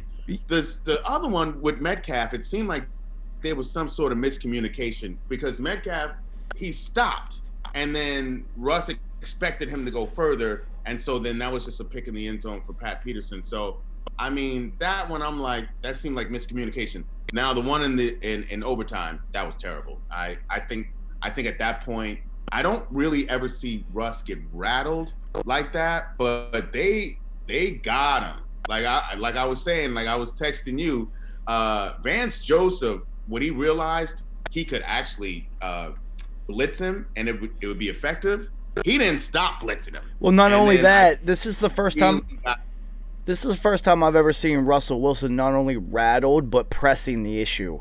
It seemed like he was pressing against the clock a lot at the end of overtime. Those last 2 opportunities he was really trying to press and end the game. And I've never seen him do that before. He's always been so calm and cool no matter the scenario. It's the first time I've ever seen him press. So I will give credit to the defense and the Cardinals for doing that. But I mean, Russell's going to be in the MVP talk, but Tannehill and Ben have to be in there because Yeah, for sure. everyone wants I to agree. say. I mean, and you do have to give a lot of credit to the bus 6.2 because if you don't have him back there, Tannehill can't really be who he is because it does take so much pressure off you when you have everyone looking at this ogre back here that they have to try to figure out how to stop. True, but that doesn't make Tannehill any more accurate. No, he That's is slinging it right now. accurate. Uh, I mean, and he's making the right plays. Just because you have a stud back there doesn't mean you're going to make the right plays. So he's taking full advantage, and his skill set is rising to the top. It Because is, it's not and easy. once again, this goes to prove that decision making is so crucial as quarterback because you have to make the right decisions, and he is making the right decisions. Who to throw it to, Absolutely. even if they're covered in the right scenario, things of that nature. Yep. So, things that Baker Mayfield doesn't do, and that Carson Wentz doesn't do. Those are two quarterbacks that are out there trying to win the games just off of being a quarterback. Like I got Hero this, ball. yeah, hero Yeah, ball. Hero ball. John, what was the Johnny what? Johnny Football. Yeah, I'm not even going to call. Yeah, I'm not even calling it hero ball anymore. I'm just going to call it Johnny Football because that's what Johnny Yeah. Football did to a T. Is just hero ball. Hold the ball for 10 seconds, scrambling around with a chicken without his head. Yeah. Throw it up in the air and have Mike Evans make you look like you're a good quarterback because that's what was going on at Texas A&M. Because I was like, yo, who the fuck is this Mike Evans dude? Because he is making He every. made Mike Evans a lot of money, though. He made Mike Evans a lot of money. Mike was like, thanks, homie. Because Mike was playing for the basketball team. He was like, all right, I'll try some football. Yeah, of And course. So he's like, I'm going to rebound. So he Yeah, did. of course. Yo, Flea, you are right. That TD pass from Baker to win the game was super nice. And if you've ever talked to me about football before, even from college, I have said that Baker Mayfield, when he sets himself and throws properly, is hyper accurate. It's just if he does not set himself, he is not. And what have we said this entire time this show has been on? If the Browns would execute the play action pass with those two stud running backs, I mean, even though they did lose Chubb, and they still have what's his face? Kareem Hunt. Baker would be that much better, and he would be able to showcase his accuracy with the rock, and it would take pressure off of him. Baker's someone who needs the pressure not to be on him. When he could stand back there clean, hey, he could throw with the best of them. But when he's pressing, he gets in his head and he's holding the rock, terrible. He can't do it. Yeah, he doesn't have the arm talent to make like fading backwards throws and off balance and things like that. Russell he Wilson played like Russell Wilson, since he had to run for his life, he had a zero line for so many. He could do that shit. He knows how to figure that shit figure that out back there. Baker's not there. He's not there. Not to say he won't get there, but you don't even want him to see him be there. No need for him to be there. No, Just do yeah, what you with do Baker, best. you just it's like with Kyler Murray now, and these coaches that are smart enough to implement these college concepts into their quarterback system because they're comfortable with it. With Baker Mayfield, from the beginning, they should have had a moving pocket allowing him to move, reset his feet, and throw without having to find a window because he is very short and he doesn't throw over the top like Russell Wilson does. He throws from the side, which means he is throwing it from a very low angle. So play to his strengths. And if you look at those Oklahoma teams, they had some running backs. You may not know their names, but they could run the rock. Well, they had all those could run fucking that linemen rock. at all time in Oklahoma. Those linemen were That always were incredible. 6'6", 320 pounds apiece. Yeah, I mean, he wasn't getting touched. Yo, so anyway, back to Pittsburgh and Tennessee. Yo, Tennessee has proven themselves that coming into crunch time, they are going to be a factor, which is big in the playoffs, which is why they were able to win playoff games last year. I mean, they need to take a hard look. I mean, he's a legend. He's going to go to the Hall of Fame. They need to take a look at their kick at the Skowski. I mean, like, it's time. It's time. It's time. Yeah. You know what I mean? You've had a great run, my friend, but it's time. Yeah, no, it is. You have You know missed. what I'm saying? It's like a pitcher who has the yips. A pitcher has the yips, or just a player who has the yips. A homie who played second base for the Yankees, I forget his name right now, who didn't know how to throw the first anymore. Listen, Chuck Knobloch. He was great second baseman for the Twins and for the Yankees. Then he forgot how to throw the first. Nick He had the yips. Nick And Anderson. that was it. Nick Anderson from the free throw Nick line. Anderson didn't know how to hit a free throw after that. His career, he was nice. All of a sudden, he missed those free throws. He was never, ever, ever, ever, ever, ever the same player again. He had the yips. Yo, that's crazy because The yips. that happened to Muggsy Bogues too when Michael Jordan said, shoot it, you fucking midget, and he shot it and like either airballed it and missed it, and Muggsy even admitted that he was broken after that and his career was over. Oh my God. Man, he smoked that dude like a game-winning cigar. That's fucked up. Why you do that to man? That's a good man. Muggsy's a good man. Yeah, man, that was a good dude, man. You ain't have to. He was in your movie with you bastard. Oh man, Mike's the worst. He'll do anything to win, man. He ruined careers to win. Come on, you had him in the movie with you. Come on. Yo, but yeah, you're right, man. As a Pats fan, Gostowski, you know, we got Super Bowl titles with you, homie, but it is over for you. That injury that you had, that you came back from, that New England had to let you go because you started to miss up in New England, which is, you can't miss kicks in New England, man. So it's just time to hang it up. At a point now, they must address that issue. I'm sorry. Like, I mean, he's a good fella. Nobody wants to see anybody lose their gear, but he's been a major factor. And Tennessee, they don't have. I mean, they're we're gonna run, we're gonna play action pass, we're gonna play this D. You got to make your kicks. They remind me of the '90s Giants. '90s Giants had no room for error. I mean, they lost Phil Simms. Hostetler came in. Matt Barr was the MVP. You go to San Francisco and you kick 5 field goals to prevent the 49ers from going to go for a three-peat. You need a reliable ass kicker. Period. Yeah, nah. Well, there's been a lot of kicking issues in the NFL, but he might have not only cost himself his job, he might have cost Tennessee a bye in the playoffs by losing that game right there, because that was big in the standings. You saw Ben's face? He said he missed it. Ben was on the sideline saying he missed it. Yeah, even, I mean, you know, because it's just by reputation alone. You're like, oh, Gostowski is 44 yards, pressure kick. Come on.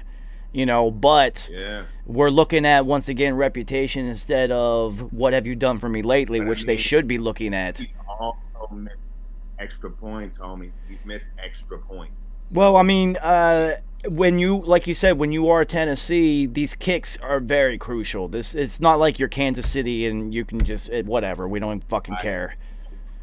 You know, it's just like they have they have a dope kicker. I mean, they probably don't even need the kicker that they have. Yeah, and it's just like they were saying on a McAfee show today, because the game ball in last night's game went to the punter because he had 6 punts inside the 20. Yeah, Hecker. But did you see what Hecker did though? He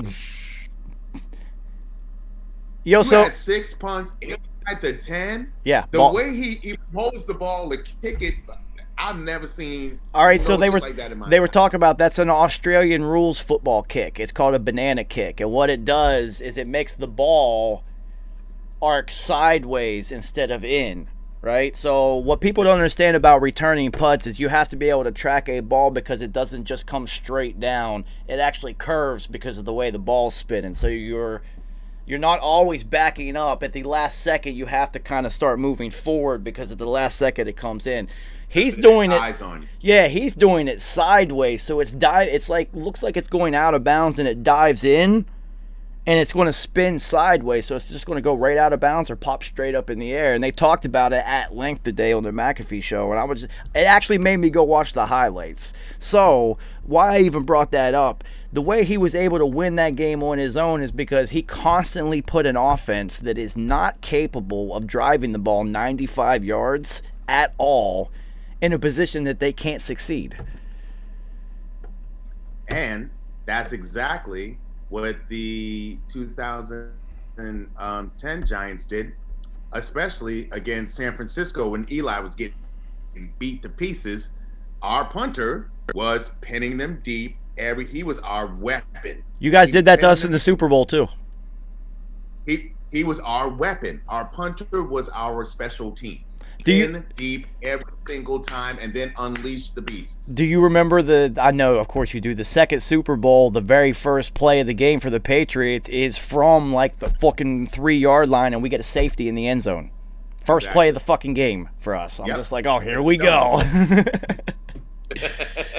But that's what I'm saying. So the average, so 3 phases, so crucial. So the average starting field position for the Patriots for that entire game was our 23-yard line for the entire game, including punts and kickoffs. When kickoffs were still returnable back then. So when they were still returnable. All right, so that brings up something that I wanted to ask you and Nice, and my high brain just remembered it. I'm going to bring it up now. So I have a proposal to make the kickoff a play that matters again, because these players aren't even attempting to return them, even though the kick is only landing 2 or 3 yards deep. They aren't even attempting it because you automatically get it at the 25 now, right?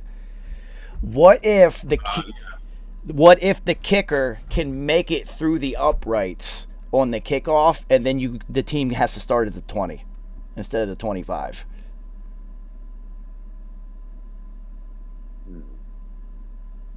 So if the kicker makes it through the uprights, which I've seen done before. Yeah. Then the team has to start at the 20 instead of the 25. Right. So then, but then if he doesn't though, then they get it at the 25. You get it at the 25. So it's just 5 yards of field position that can make so they make the kicker. Okay. But then that just puts the onus on the kicker. That doesn't really help the return at all. Well, no, I mean, because right now, so what I've seen though, I've seen a lot of teams try to kick it shorter to make the returner have to return it so they can stop them short of the 25. So the return aspect is still there, but it's broken down because you can't wedge block anymore. No, I know. I'm just saying it adds it just adds another playable option in there. You can now gain 5 yards of field position as an option instead of just, trying to pooch it short and catch them on this stupid return because of the way that the returns are now set up, which is to prevent injury and whatnot. But as a kick returner, this is stupid. It's stupid. The wedge block and the wedge blusters, I get it, but the rest of it is dumb. You've taken one of the most exciting plays in football and erased it. Now it's like a lot of these cats are not, especially with minus the wedge block and all that, they're missing their individual blocks most of the time. And then if they do get a block, then it's going to be a foul because they realize they've missed their block. So then they're going to try to block them in the back. And so it's just like, right now, really the only way you're going to see a return is if it's an interception, fumble, or maybe the occasional punt return. I've seen 2 kickoff returns happen this year. 2. Yeah, so maybe punt return you can still get busy, but that's a little iffy. It's just going to be like interception or fumble recovery. So what you're going to see happen is you're going to see the erasure of returning altogether, because that's going to trickle down into college, which it already has, and then it's going to trickle down into possibly less of it happening at the scholastic level. So once you remove it from college, now you will lack development of the return ability and skill set. So when they're not even going to have players who have the return ability entering the NFL in a few years, and it's just going to the majesty of someone like Devin Hester or Deion Sanders, Mel Gray, Brian Williams. I mean, Darren Sproles. I mean, on and on and on. And I mean, cats who made entire careers out of returning the rock. The human joystick. What's the white word from Iowa? Dwight. Tim Dwight. He played for the Dwight. Tim Dwight. Yeah. Tim Dwight. Yeah. He was also like a stupid fast. He lasted in the league as long as he did because he could return the rock. My first. Like, you're gonna. The first NFL. Julian Edelman. Look at Edelman. Edelman was. That's how he got his shot at playing receiver. The first NFL player I ever was on the field with was in high school, Eddie Drummond. All-pro kick returner, and that was it. So you're looking at careers that would never. That it's a position that's going to be taken out. Receiver, he was like, yeah, but as returner though. Because it is a very specialized skill set to be able to do that. And as a the human joystick, remember him? As a returner, I will tell you that there is it's almost the most back-breaking play in football is to return a punt for a touchdown. Or a kick, especially if the other team is trying to get back into a game and they just scored and then you instantly erase that with the kick return. And then you just return that, you destroy their spirit. And over. But guess what? You snatch the almighty Mo right away from them. But now you have it. If you are in a tight game, there is no bigger play than a punt return, even if you don't score because you are going to flip field position and give your team a chance to win. But if you can, a la Charles Woodson, Michigan versus Ohio State, number 1 versus number 2, they actually kicked it to him and he returned it, game over. Heisman won. Woo, give me all of it. Desmond Howard. Look at Desmond Howard, period. Okay. Now, for the kids out there who may be too young for this, you YouTube the shit out of this. YouTube the greatest Texas high school football game ever. You'll see exactly what I'm talking about. Just YouTube it, watch it, you'll see what happens. They cannot take away the kick off and punt return. It is too big of a play. You can listen, you saw what happened to Andy Dalton. What are you going to do? You can't. You're going to take away sacks? Can't sack the quarterback. Even if he runs out of the pocket, you have to say, hey, slide. You can't even touch him. You're forgetting a pair of brothers that made careers off of special teams. The Rocket and the Missile. Both. Oh, yeah. Especially Rocket. That dude. I mean, that dude nearly won a national championship. If it wasn't for the dude who threw the unnecessary block, he would have won the national championship against Colorado, who had studs on it. But, I mean, are you kidding me? Yeah, literally by himself, he almost won that game. And he was, see, this is you kids, you got to go YouTube the Rocket because he was so dynamic that his brother made it in the NFL because he was related to him. He was just like, he might be good. So we got to give him a shot. Rocket Ismail was the uber talented one who he just showed up. The bus never left for the game unless he was on it. Quadri Ismail was the one who had to bust his ass, stay after practice, and he busted his ass. Now ask me who had the longer, more productive career. Quadri did, of course. Quadri did, of course. Rocket was the one getting hurt all the time. He was the one with the explosive plays. He was the one who was most coveted. Quadri had a 10-year career, solid. Played with Ray Lewis and them on those tough-ass Baltimore teams. Was a big contributor. Yes, he was one of their main guys. Yeah, didn't he play in Minnesota for a long time too? I think he did. I think he ended up going over there. Yeah, I mean, he had a swap. Like, so if you like, which career do you want? Shit. Oh, you know what? I wanted to ask you guys this question, and we were talking about squandered careers earlier. OBJ. And I was going to ask both of you if there was one player that you could bring back that had an injury, not named Bo Jackson.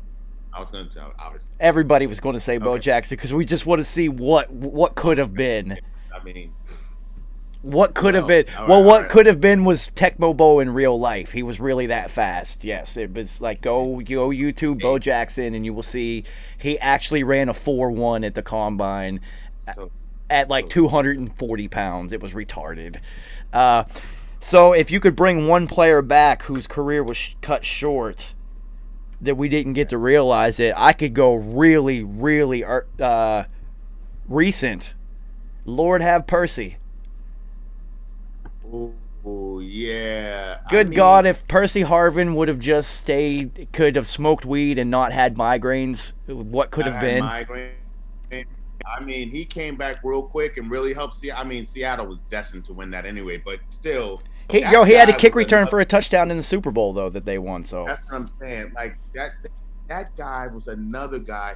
You just figure out a way to get the ball in his hands. He was a positionless player, running back, receiver, didn't matter. Returner. See, that's how You just smart. found a way. That's how Ball in smart his Pete hand. Carroll was. At least Pete Carroll is free enough in his style that he's going to be like, listen, man, I got to get you the ball. You're returning punts and kicks. I don't give a fuck. He did both of them and excelled. And he only had, it wasn't injuries that got him, it was migraines. And I'm a migraine sufferer. I get it. And trust me, this really helps, and he needed it. And the NFL during that time said, nope. So I heard rumors of him trying to come back in the NFL now because they're allowed to smoke weed for their pain management. But he's been so long, and he's got to be like 33 or something at this point. I was about to say he's like 33, 34. I mean, depending on, what? Flea just gave me a really good one, and I do agree with you, Flea. Kajana Carter. Jesus Lord, hurt on his first carry of his first preseason I was game. going to say Kajana Carter. I swear to you, I was going to say Kajana Carter. I swear to you. That's an excellent one, Flea, because that's exactly who I was going to say. I was going to say, man, Kajana Carter, maybe. Man, that's a damn good one, Flea. That's exactly who I was going to say. First carry of his first preseason game, son. What a fucking tragedy. Yeah. In an era when you blew out your knee and your career was over. So, yeah, what a... Yeah, but the obvious answer is always Bo Jackson. Everybody... Monster. We just wanted to see what would happen. But, yeah, okay, so Pittsburgh... probably AFC Championship game. It's, the last team to go undefeated usually is always in the championship game. So congratulations, Pittsburgh. As long as you guys stay healthy, you'll be there. So Carolina and New Orleans, I lost a lot. Let me tell you something about that game. I lost a lot in fantasy this week because I had Kamara, and he's very expensive in the fantasy world, and no touchdowns from him this week. So I will give Matt Rule credit for game planning against New Orleans properly, but you still lost. Yeah, but you were way more in that game than anyone anticipated, and actually were in position to take that thing. I mean, the disheartening thing for Carolina in this one is that no Michael Thomas, no Sanders. You pretty much hold Kamara in check, and you still didn't get over the hump. Now, I get it. You don't have CMC, but you guys have been playing well, and you get a great game out of, what's his name? Moore? Yeah. One of the receivers. Robbie Anderson. Yeah, Robbie Anderson continues to contribute at a high level, which is another huge mistake by the Jets. Of course. That's a game you really want to be able to snag from New Orleans if you can. But they were right there with them, which I would say, there's no really moral victories, but I would say for a team that young, still trying to come along and figure out their identity under a new coach. I wouldn't say so because they had already stolen a couple W's that surprised everybody. So to them, the moral victory shit is out the window at this point. They should have won that game. That's the game you have to win. If you're a good football team, you're going to win that game because the other team was completely depleted. So you have to game plan properly. And I will give credit to Hall of Fame Sean Payton and Hall of Fame Drew Brees because you had nobody except Kamara and Jordan Reed, and you still pulled out that game against a solid team who was playing well together. Yeah. So, good for them. Robbie Anderson, geez, I'm telling you, see, this is why you can't judge any Jets player until they leave, because this is another one who's left Adam Gase and has flourished when no one saw this coming. And speaking of those Jets, boy, do I wish Nice was here for this. Where's Teddy Bridge? And I love it for Teddy Bridge. This is a great comeback story for him. Like, that's amazing. Like, everyone thought his career was done. Like, talk about someone we would have been talking about who we would have liked to see. Their career was over. Teddy Bridge was definitely on that list. And yeah, modern day medicine. Oh, I just remembered who I wanted to see more. Robert Edwards. Yeah. Remember him? Robert Edwards, who fucked up his knee, Pro Bowl weekend, doing beach volleyball or whatever it was, tore his shit up. He was looking like a monster for New England. And never the same again. Robert Edwards. Yeah, that put a quick end to the celebrity beach flag football games. Yeah, no more of that. Yeah, I know Nelly was disappointed because Nelly was winning MVP trophies in that shit every single year. Yeah. Well, because he wanted to either play basketball or play football. He was an athlete. Yes, he was. So yeah, the Jets. I wish Nice was here to take this beating. This team sucks. This team absolutely sucks. He's out on a jukes. He had his partner with him. He was either prospecting or he was straight juxing. They was about to mask up for real. So, here's my question for you. So, here's my theory. Not really a question. So, Adam Gase gets credit for being the offensive coordinator during Peyton Manning's 2 years of dominance, right? Genius. Right? And he's labeled a genius. But you and I both know Peyton Manning literally dictated the offense from the line of scrimmage. Entire plays. He called all the plays. Adam Gase literally did nothing. So this is happening in Chicago Chicago now because Matt Nagy was underneath of Andy Reid for like 8 years or for whatever, and everyone thinks, he was underneath Andy Reid for whatever. He should be an offensive genius, where actually the Bears are either 26th or worst in every single offensive category that matters. And the only reason they're 5-2 is because their defense is in the top 10 of every defensive category that matters. So Matt Nagy now has the Belichick effect, where you think because you're under Belichick for a while that you absorb this coaching ability and these decision making and whatnot. And this is going on with the Jets. So Adam Gase gets credited for being an offensive genius, and he never had to call plays for Peyton Manning. So then he goes to Miami, and they go 10-6, and you see what Brian Flores is doing down in Miami. So clearly they had some pieces of some hard-working players down there and a pretty solid organization already. So then he gets his... He just knew how to... Yeah, so then he gets this job because fucking Peyton Manning calls the Jets GM and says, you need to hire this guy. He's a genius. So I don't think he ever actually called plays. So this week he gave up the play calling duties. Yes, he did. And the Jets almost beat a really, really good team. It's the best the Jets ever played all season. They actually played. You see P. Ryan get in, scores first professional touchdown.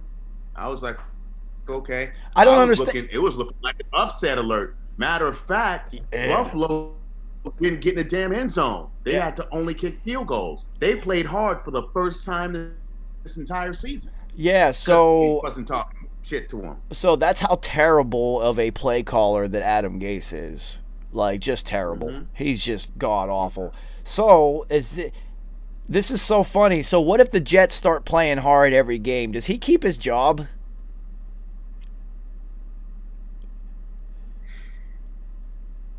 I swear to you, he shouldn't. Of course not. So a side note on that, Trev. Okay. So here's the thing: if he's not calling the plays, so therefore his offensive genius is not being used What the fuck is he good for? He's not a motivator of men, because if he was a motivator of men, they wouldn't have gotten their ass blown out while he was calling plays.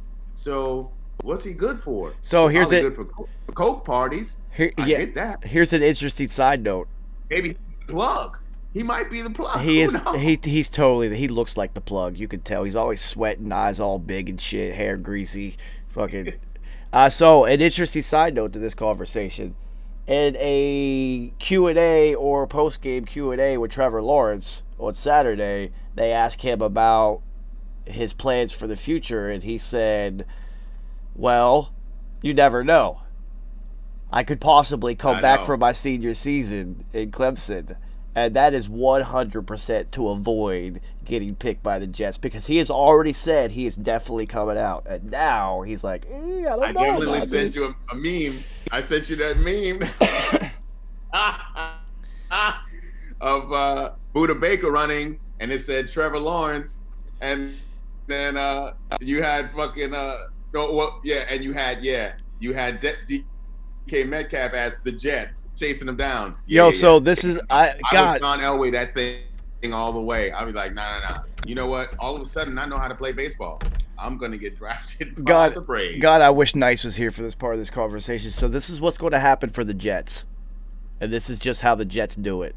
They're going to tank for Trevor, and they're going to go 0-16 to guarantee the first pick. They're going to trade Sam Darnold so that they can pick Trevor Lawrence, and he's going to stay at Clemson, and they're going to end up with nobody at quarterback. And then they're going to go pick up Ryan Fitzpatrick, and it's going to ruin the end of his career, and he's going to retire. And this will be the end of Fitzmagic. I can't believe I just said that. I didn't mean that ending to be so sad, but no. Here's the thing. So Fitzmagic is a Harvard guy. He won't go there. He wouldn't go there. You're right. Gotta say, he's already been there, done that. I would have to say, you could keep that gerb. Like, listen, you only double dip in honeys that remind you of something sweet. Wasn't nothing sweet about the Jets. That was tart all the way. So I would like to think that he would not do that. Being a Harvard man, being way smarter than that, and having a million kids already. I would think that he would not want to do it. He's in Miami right now. I would think he would want to try to find another warm weather team, maybe, at this stage of his career, or just ride it out in Miami if he has another year on his contract. I don't know what his contract is looking like. Just like, hey, I mean, Tua, let's not forget, injuries. Devastating injury. Twice. I mean, we haven't seen him get hit by an NFL player yet. So he's one hit injury away from Fitzmagic being right back in the seat again. So, and you also know there's an unspoken factor in left-handed quarterbacks. They take more big hits than normal because offensive lines are not built that way. Right. So. Right. So I would, if I was Fitzy, I would stand pat. I mean, be in your feelings. I get it. Whatever. But chill out. Enjoy Miami, homie. Enjoy. You're in the twilight of your career. You don't want to go to a cold weather team. You've been to all of them. Buffalo, Jets. What you want? Chill out. Chill in Miami. Yeah. Chill. He'll probably end up in Detroit after they let Matthew Stafford go. I don't even put that on him. Ugh, that's just terrible. Yeah, I know. There's no wins for Fitzmagic, man. It's but his beard is incredible. The Jets D, good showing by the Jets D because I had Stephon Diggs and he did nothing. My fantasy team got waxed this week. The Jets' offense is still completely offensive, though. That's the worst offense in football. It's even worse than the Giants because the Giants at least got Danny Dum-Dum who could run 80 yards before he runs out of gas. Also, let's just say he had he was clocked at 21.38, some shit like that. He can move. One of the fastest in the league this year. I mean, not just at quarterback, just in the league, bar none. No, he can run. I was impressed. That's why I texted you. I was just like, You know another dumb who could run? Forrest. So we got Forrest Gump. He's Forrest Gump now. I'm never going to not see that. Forrest. Oh, wow. They should totally switch up their offense to more RPOs and zone reads because that kid could run. Like, let him run. That's what I'm saying. Let's do it. Let's run the Ravens offense. Let's just do it. Yeah, he can run. Let's do it. He can run. Let's do it. So I've been saying. Yeah, we already talked about Dallas and Washington. Who cares about Washington? They're a player of the Cowboys. Who fucking cares? I did pick against the Cowboys because they're a dumpster fire, so that's always a. Of course, that's what you do now. Of course. Yeah. Obviously. So Green Bay and Houston, man. Aaron Rodgers and Devontae Adams went the fuck off. What I tell you about Aaron? He got you don't embarrass Aaron and don't expect him to come back and unleash holy hell on you the next week. So I was like, Houston is about to get punished. And Devontae Adams, he got pride too. He wasn't looking good at all in Tampa Bay. And so he's like, yeah, I'm gonna put up this. He was trying to get $200 for real. So yeah, and then you didn't have other Aaron. You didn't have Aaron Jones, so they was passing all day. Aaron Rodgers said today on the Pat McAfee show, because he does do like a 20-minute thing every Tuesday, which is fucking awesome if you don't watch it yet. He did say that he talked to Devontae before the game and told him, like, listen, man, we don't have anybody out here, basically, so it's me and you. So, look, it's coming. That's it. Well, that shows you exactly how good Devontae Adams actually is, because he is a true number one receiver in the NFL. He doesn't get as much credit as he deserves because he's playing with Aaron Rodgers, and Aaron Rodgers makes nobody's look good. So people are going to think that Aaron Rodgers is also making him look good, and that's not the case. Adams is legit. No, Adams is legit, for sure. Well, he's legit because he is definitely getting the defense's number one corner and or double team all game long, guaranteed, because they have nobody else, and he's still dominating. Yeah. So I didn't really have anything to say about Houston. They kind of suck. J.J. Watt summed it up the best after the game. He said, "We are 1-6. We are what our record says we are." So. What our record says. He Bill Parcells it. Yeah, it's the truth.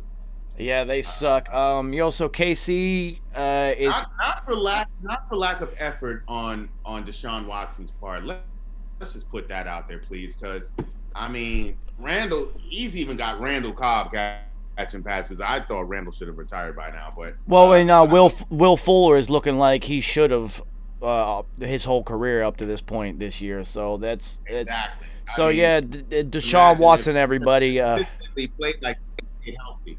When they had, that boy good. Deshaun Watson, everybody. I think it's hilarious that Kansas City got kind of exposed and kind of handily beat by the Raiders, because if Patrick Mahomes is not putting up video game throws and 400 yards, nobody's talking about the Chiefs at all. And in the last 2 weeks, they have beaten teams by not throwing 700 times a game. It's been defense, special teams, opportunistic touchdowns, and so that makes nobody talk about them. Needed that. Yeah, they needed that. They needed a boost, because really the only cat who was playing like they knew that they were playing defense was Honey Badger.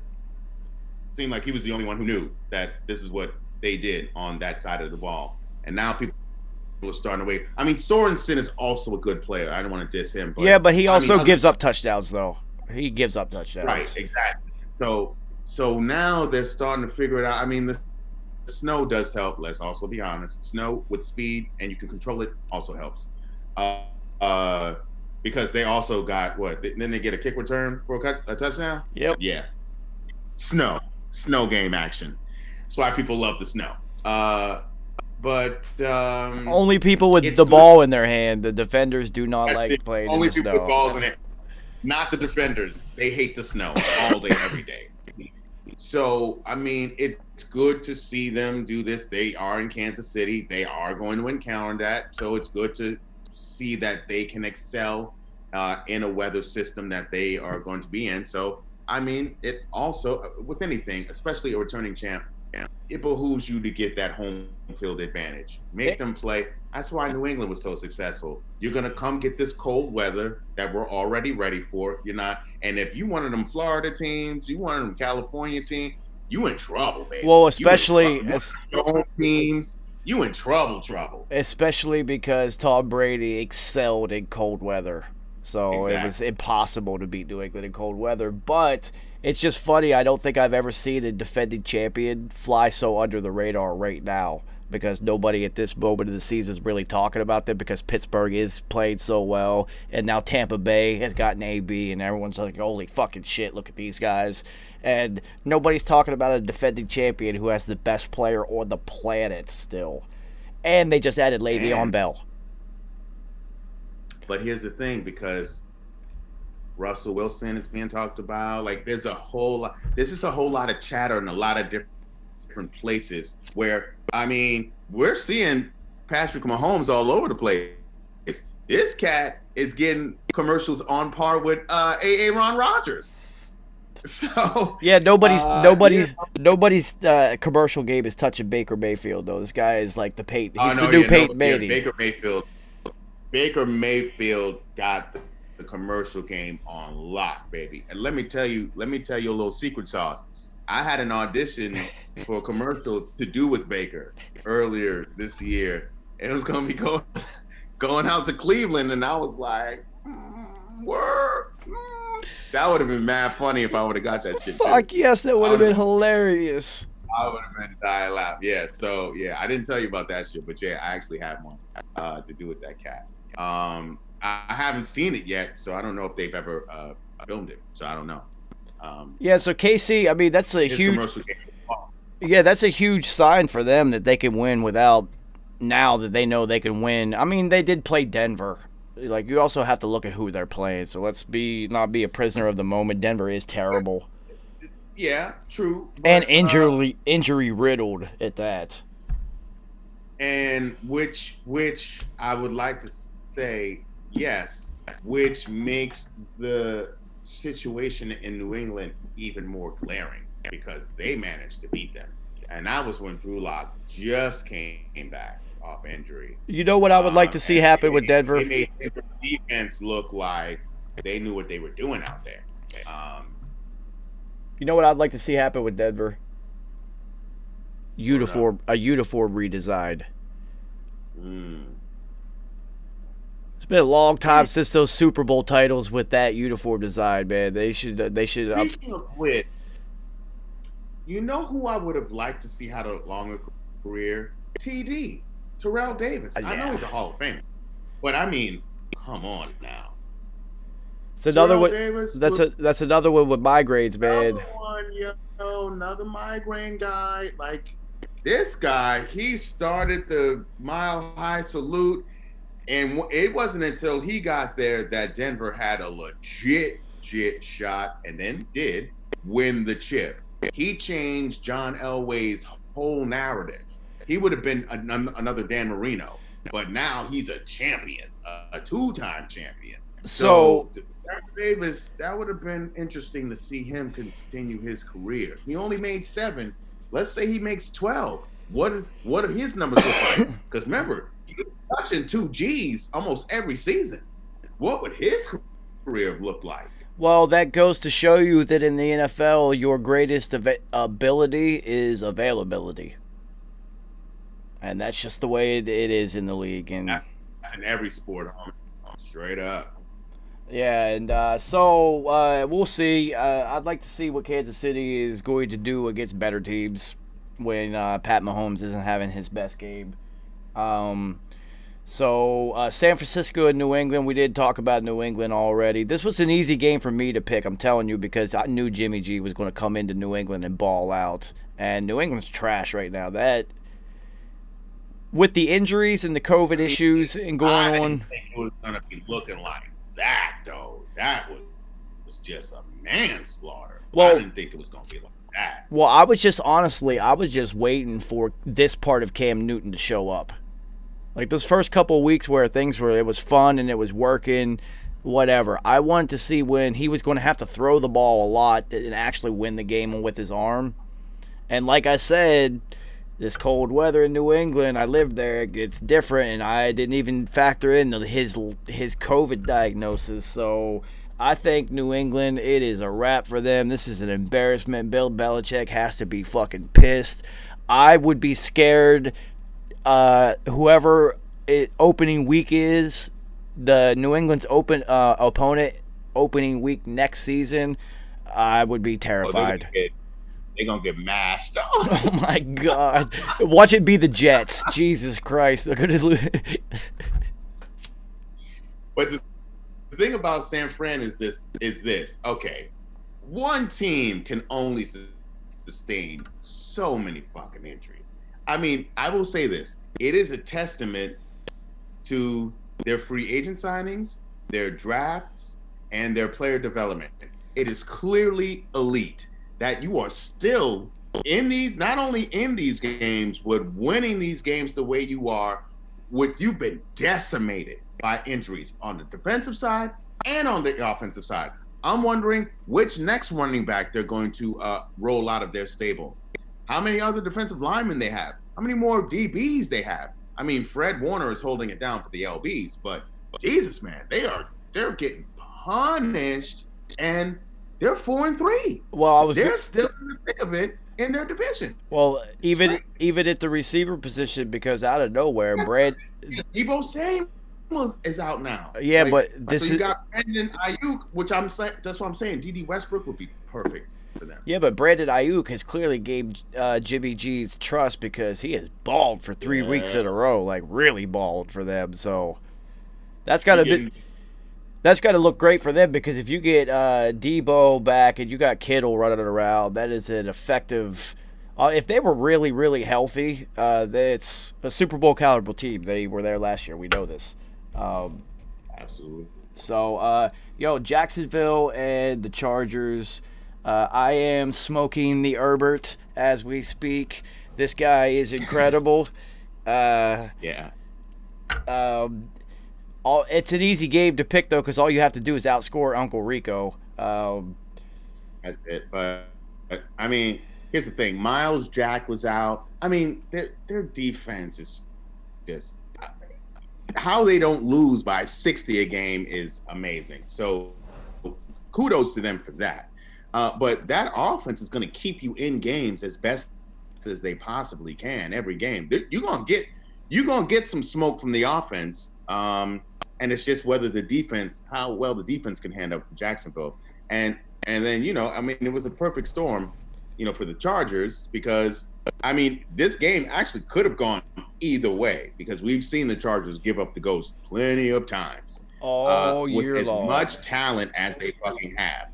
So, but I had a feeling that they would play it out, and, Herbert would get this thing. He blew up though, and it's funny on as we were talking about these rookies, boy band Burrows and Justin Herbert, that the Herbert Sherbert, that they both had over 300 yards passing, some TDs and a rushing TD, and they were both like rookies. Like, it's a rare thing for rookies to do that shit, and so. We're looking at some cats who, dare I say, we're looking at a new rival. I'm not going to put it on par with TB12 and Peyton, but what I'm saying, for what they are now, coming in at the same time, highly touted.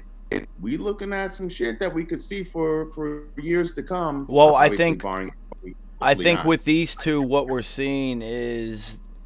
These two are built as drop-back passers that can also run. They also run. That's what I'm saying. They can also run, to where all the traditional drop-back passers can't really run. Drew Brees, Peyton Manning, Tom Brady, they're not running unless it's absolutely necessary. These kids can run, and they're not necessarily running an offense where they're utilizing their running ability like Baltimore and whatnot. They're more like Russell Wilson, who's just like, oh, I'm going to run if I have to, right? So this is like the new wave. These are the only two that are like the new quarterbacks that are drop back, I'm standing in the pocket, especially Herbert because he's so big, he can stand there. Like all the other younger ones are more, they're more run pass option based, and they're like moving and whatnot, and it's the new football. So it's just funny you really that realize how big Herbert is. Watch post game when he goes up to the other quarterback, or he dwarfs dudes. And then you're like, oh shit, dude is big.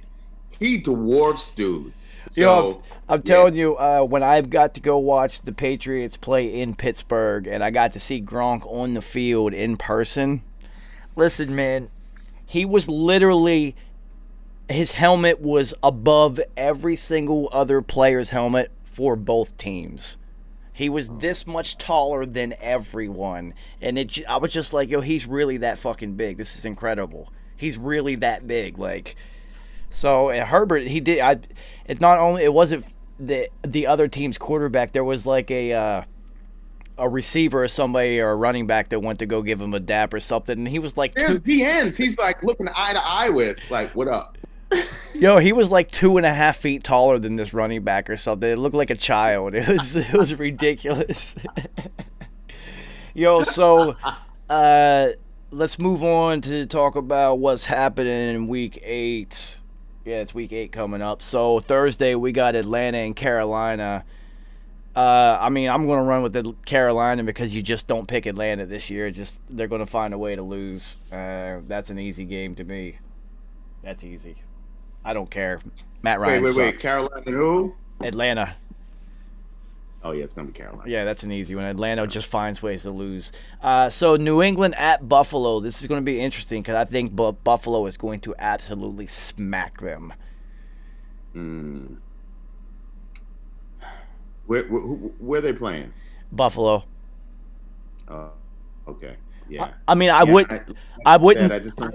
I wouldn't take Diggs in your fantasy because Gilmore's going to be matched up on Diggs all game long, so he's going to erase him. But everyone else is going to do whatever the fuck they want.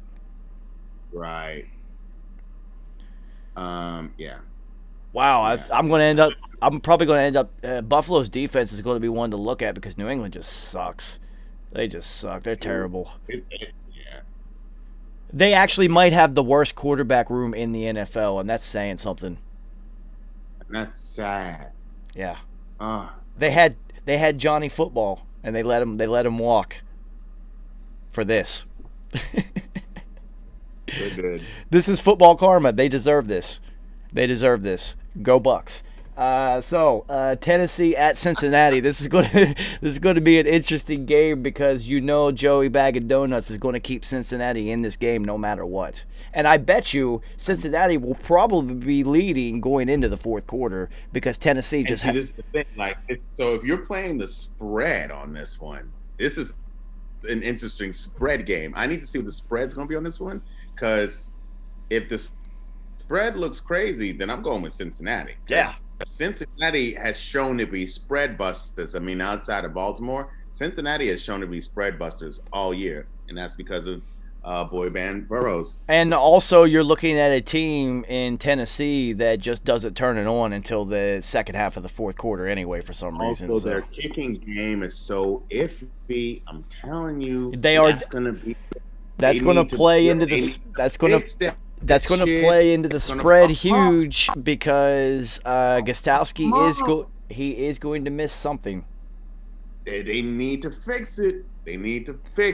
I bet you he misses at least one extra point because it is in Cincinnati and it is getting cold out, and Cincinnati Stadium is right on the river. So, And listen, I know him and Vrabel used to be teammates, homie. I don't care how many dinners you had at each other's cribs. You're going to have to cut bait, son. Sorry.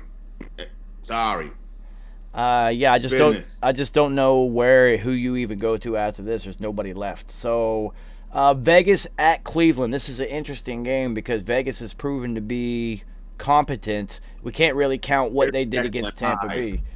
They Jekyll and Hyde. I'm just who they playing? Cleveland.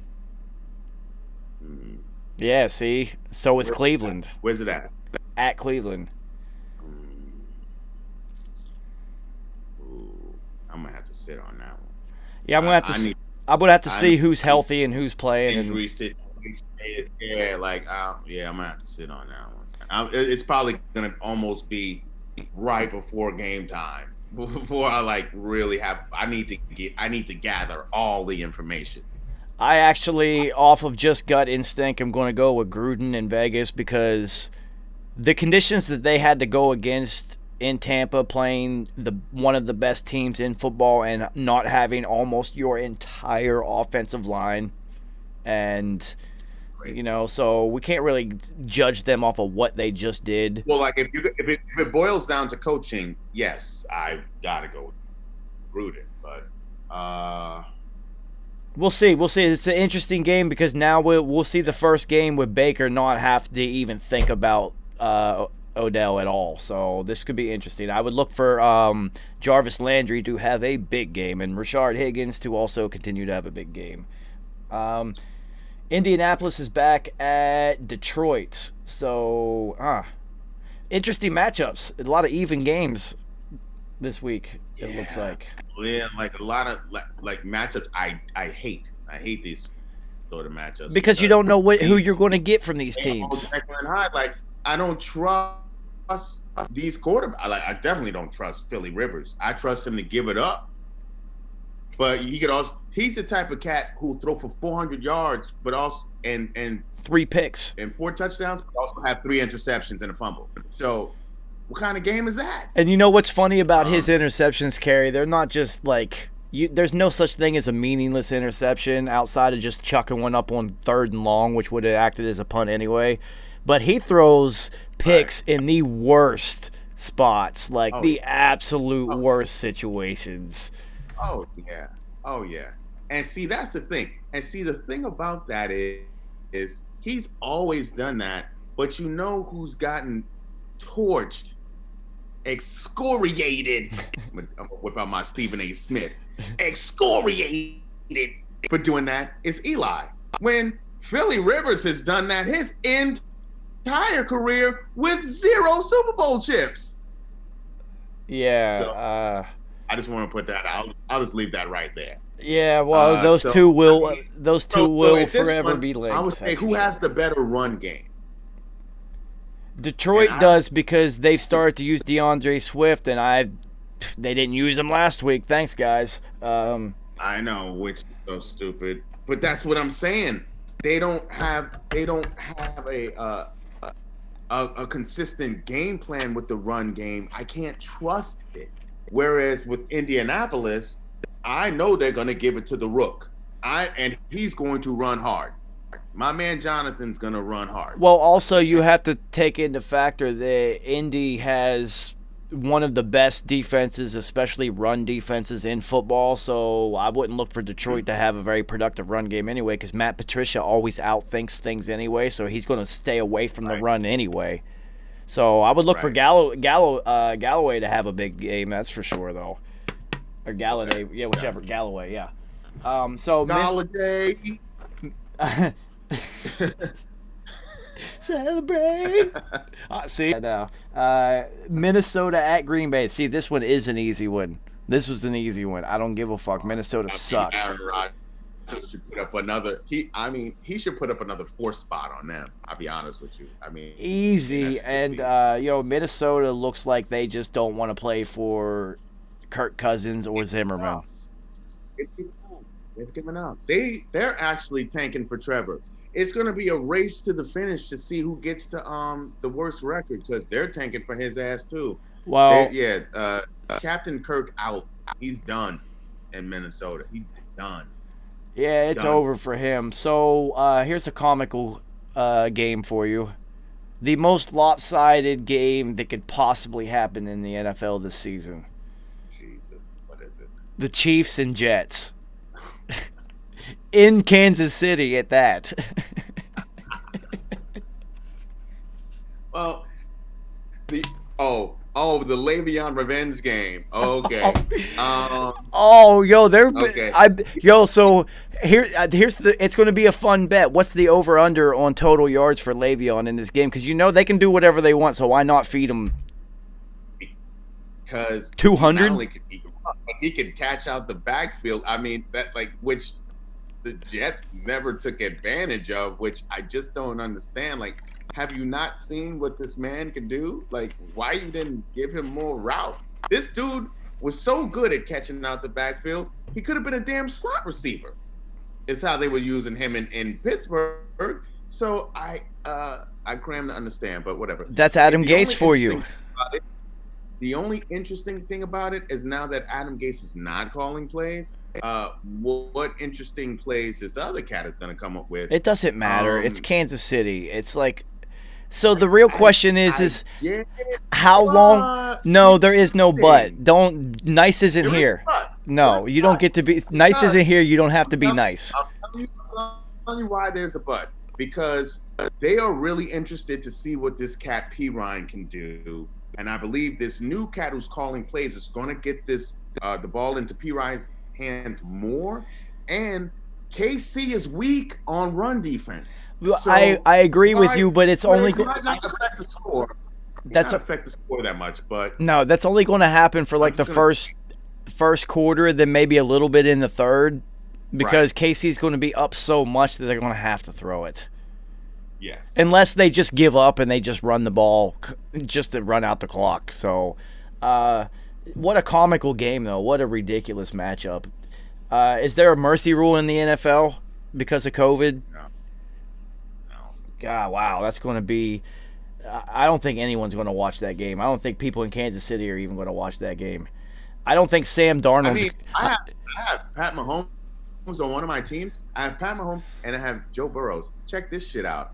I should have started Joe Burrows this past week because he was balling out of control and Pat did nothing. I mean, I had Herbert and he balled out. It's just all my receivers that I picked absolutely did nothing. It was a weird week for me. Really weird week. So the thing is that do they even? So if you're playing fantasy, you got to just think. Are they going to leave these cats in long enough to really ball like that? Exactly. So my next question was going to ask you is how quick into the third quarter do the starters get pulled in this one? I mean, yeah, that's just the swing of things. And I also have to check the weather because I'll be honest with you. Had I known the weather was snowy, that might have influenced me. Because I just know how it can be. Well, also, I mean, if you're Kansas City and you're playing an inferior opponent, which they have last week and are running into this week, there's no need to even expose Patrick Mahomes 30 to 40 times. So man, I wouldn't expose my all-world QB like that, especially against a Greg Williams offense. Well, you know how Greg Williams get down. He's a piece of shit. And you see how he beat Favre up. Like, nah, I wouldn't expose my all-world quarterback to that piece of shit. No, thank you. Let's get these points on them and get my starters on the bench. And let who's the backup in KC? I don't even know who the backup is. It used to be Chase Daniels. I don't even know who it is now. Yeah. I don't even know who it is anymore. But let him get some time. Yeah, he's definitely going to get some burn in that game. Good for you. Call your family and get them tickets to the game. It should be dope. So Chargers at Miami. This is going to be the first week that Herbert, I think, is going to have some issues because Miami plays hard, and it's in Miami, so he has to travel all the way across the country. So it's not that he's not going to put up numbers because he has played the best teams in the NFL and balled already. So wait. I thought his first test was going to be the Rams. Oh no, excuse me. That's the Ram. No, that's the Rams at Miami. My bad. Okay. Chargers are playing at Denver. So the Rams. So we see what the Rams did to Chicago. I mean, even though it's Chicago, their offense is terrible.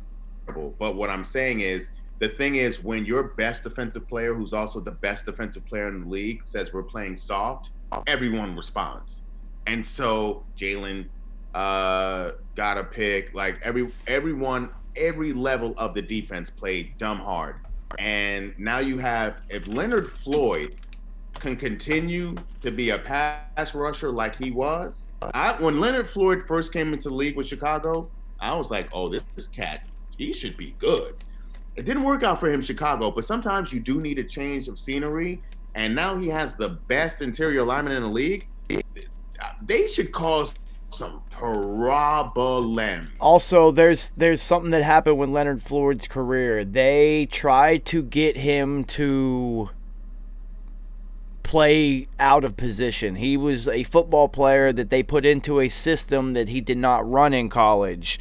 So now he's playing off the ball like he did in college, and I just saw this on Sports Center. They literally just talked about this, how he is now playing just like he did in college in that position.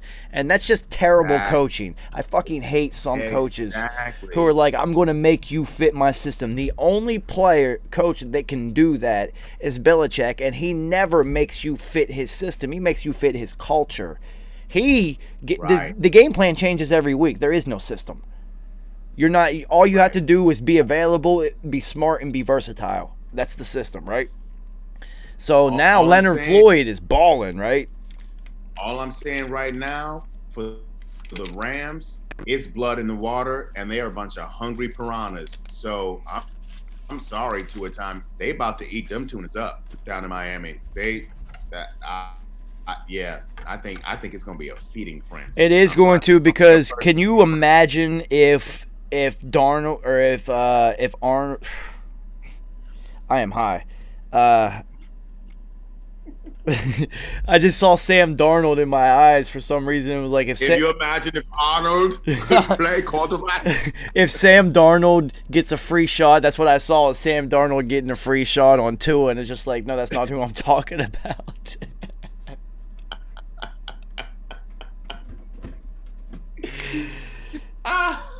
Anyway, you know what I'm saying, though. You imagine if he gets one free shot, because Tua is frail and he's pretty small.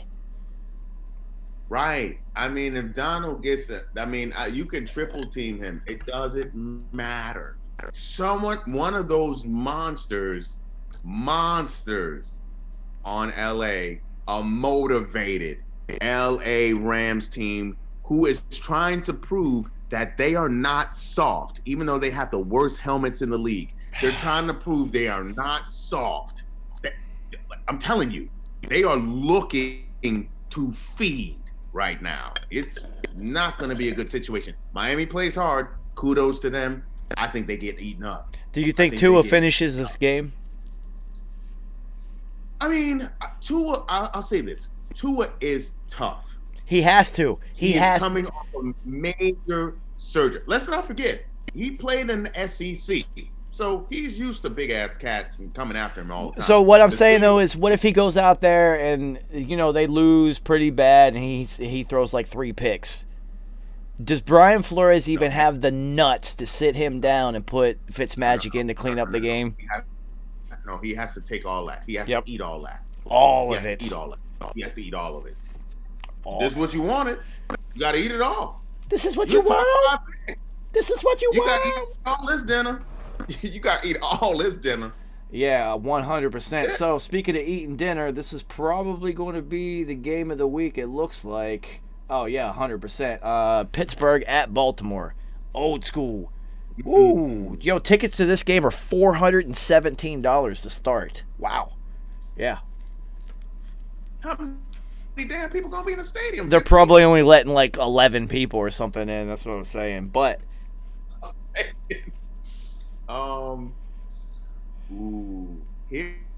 Okay, so here's the thing. Pittsburgh plays excellent against the run.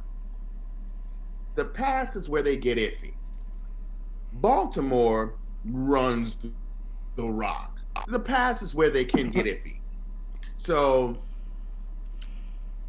you got strength on strength right there. Now, it comes down to who's going to make plays at the QB position. Is it going to be Lamar or is it going to be Ben? As you said earlier, Ben is playing at an MVP-ish sort of level. So for that reason alone, I have to slant towards Pittsburgh. Yeah, me too, because Pittsburgh as a team is playing at such a high level.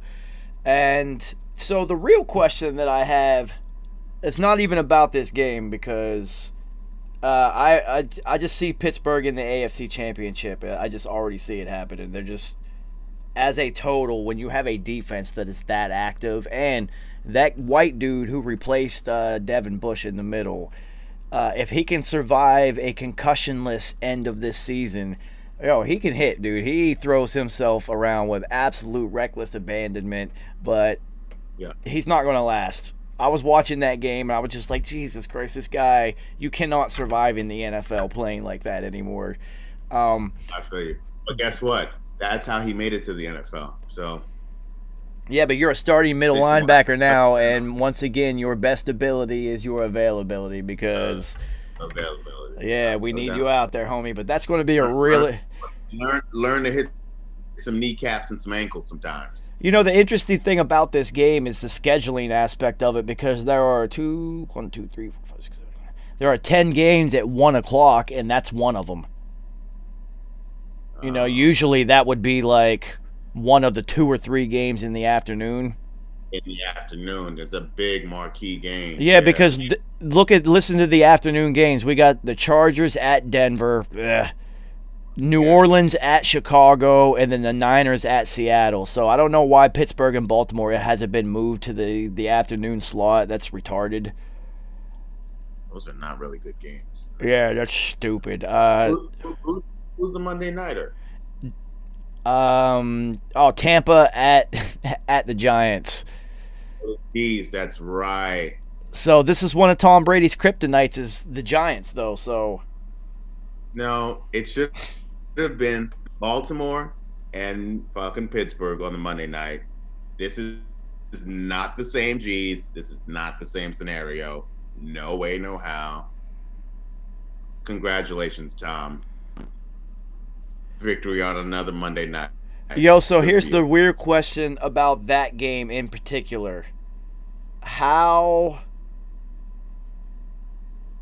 What the hell was Danny Dum Dum going to do against that defense?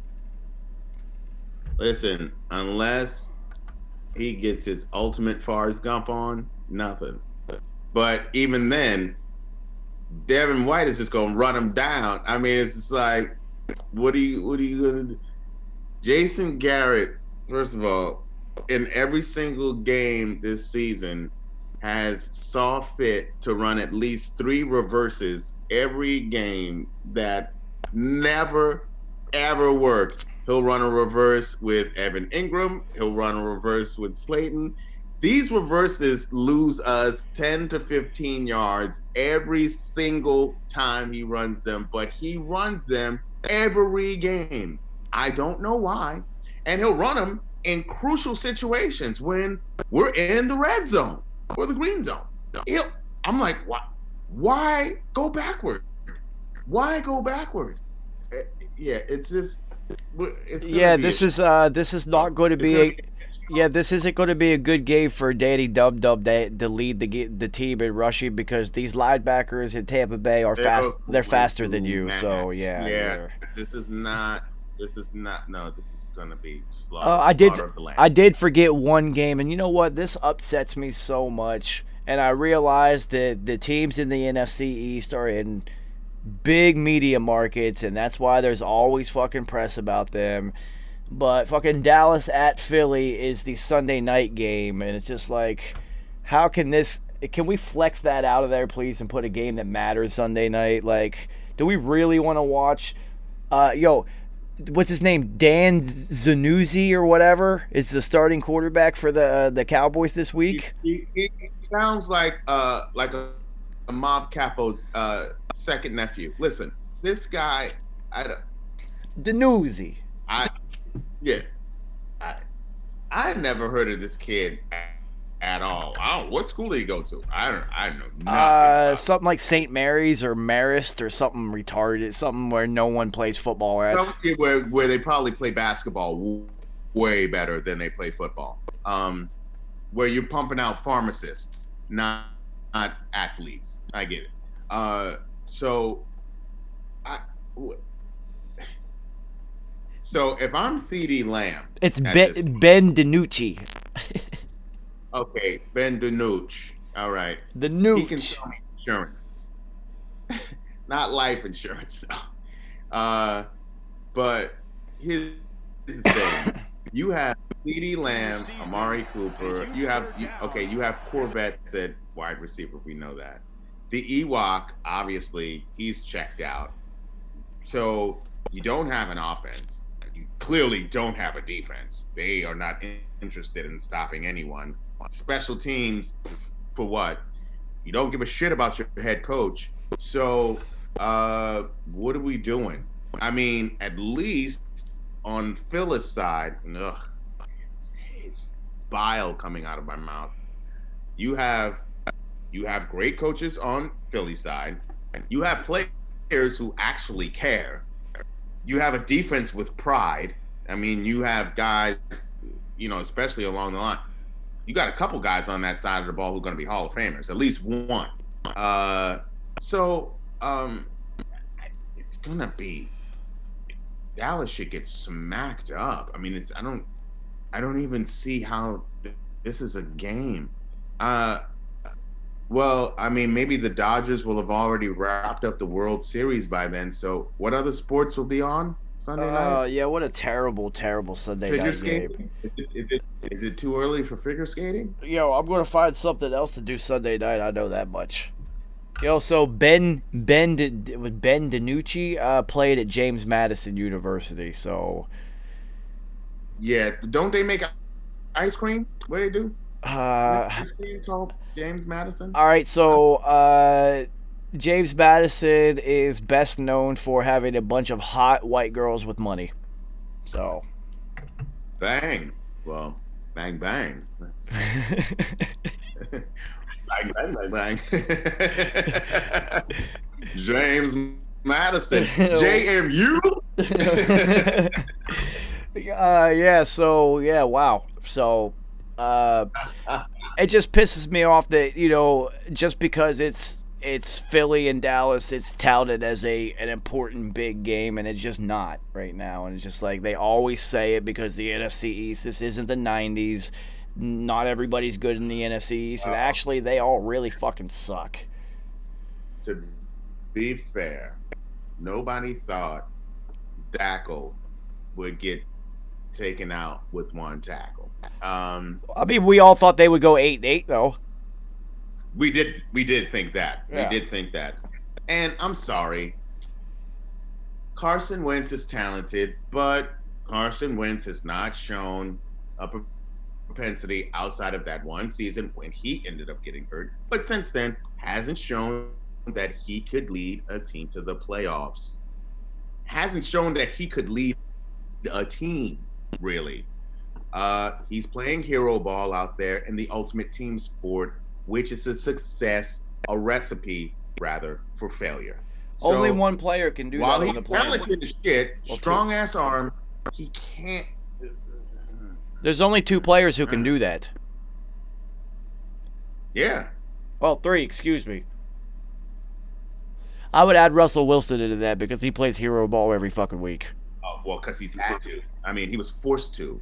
Russell wants to play team ball, but he's forced to play. He was forced to play hero ball for a few years there. Well, I'd also throw Deshaun Watson in there because he has to also. They're making him do it. Yeah, unfortunately, he has to. Yeah, but Aaron Rodgers and Patrick Mahomes play hero ball every week because they're just that good. Why wouldn't you play hero ball? It's like having Kobe on your team. Just let him do whatever the fuck he wants. So. Right. Yeah, man. So there's a couple good games this week. Not a whole lot of good ones, but as we've seen, that doesn't necessarily mean on the end of the day that what the scoreboard is going to Quite dictate. a few head scratchers. But I will say, it is a few head scratchers, but it's these head scratcher games, and it's a week like this where you could see a bevy of fucking upsets. Yeah. And shit that you never thought you would see. A huge injury turns the tide. Like some stupid shit happens, a huge call goes a different way, a huge turnover, and it switches the whole thing. Like, fuck around, Cincinnati wins. You know what I'm saying? Like,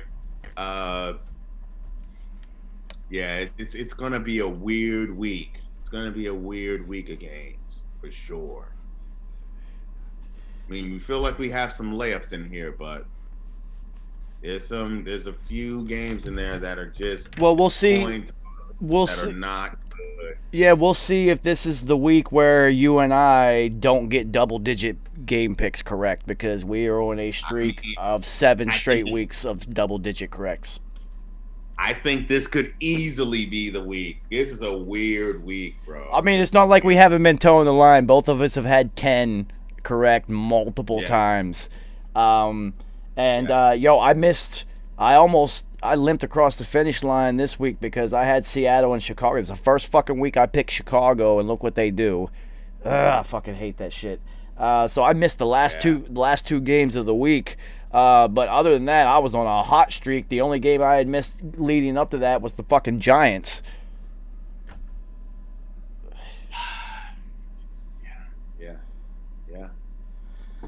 Yeah. But yeah, you did. Where I got you this week was firmly in the Atlanta and Detroit game, because I never will pick Atlanta to win anything. That's been my credo all this year. And then San Francisco and New England, because I knew New England was going to lose. I knew that shit. I just thought.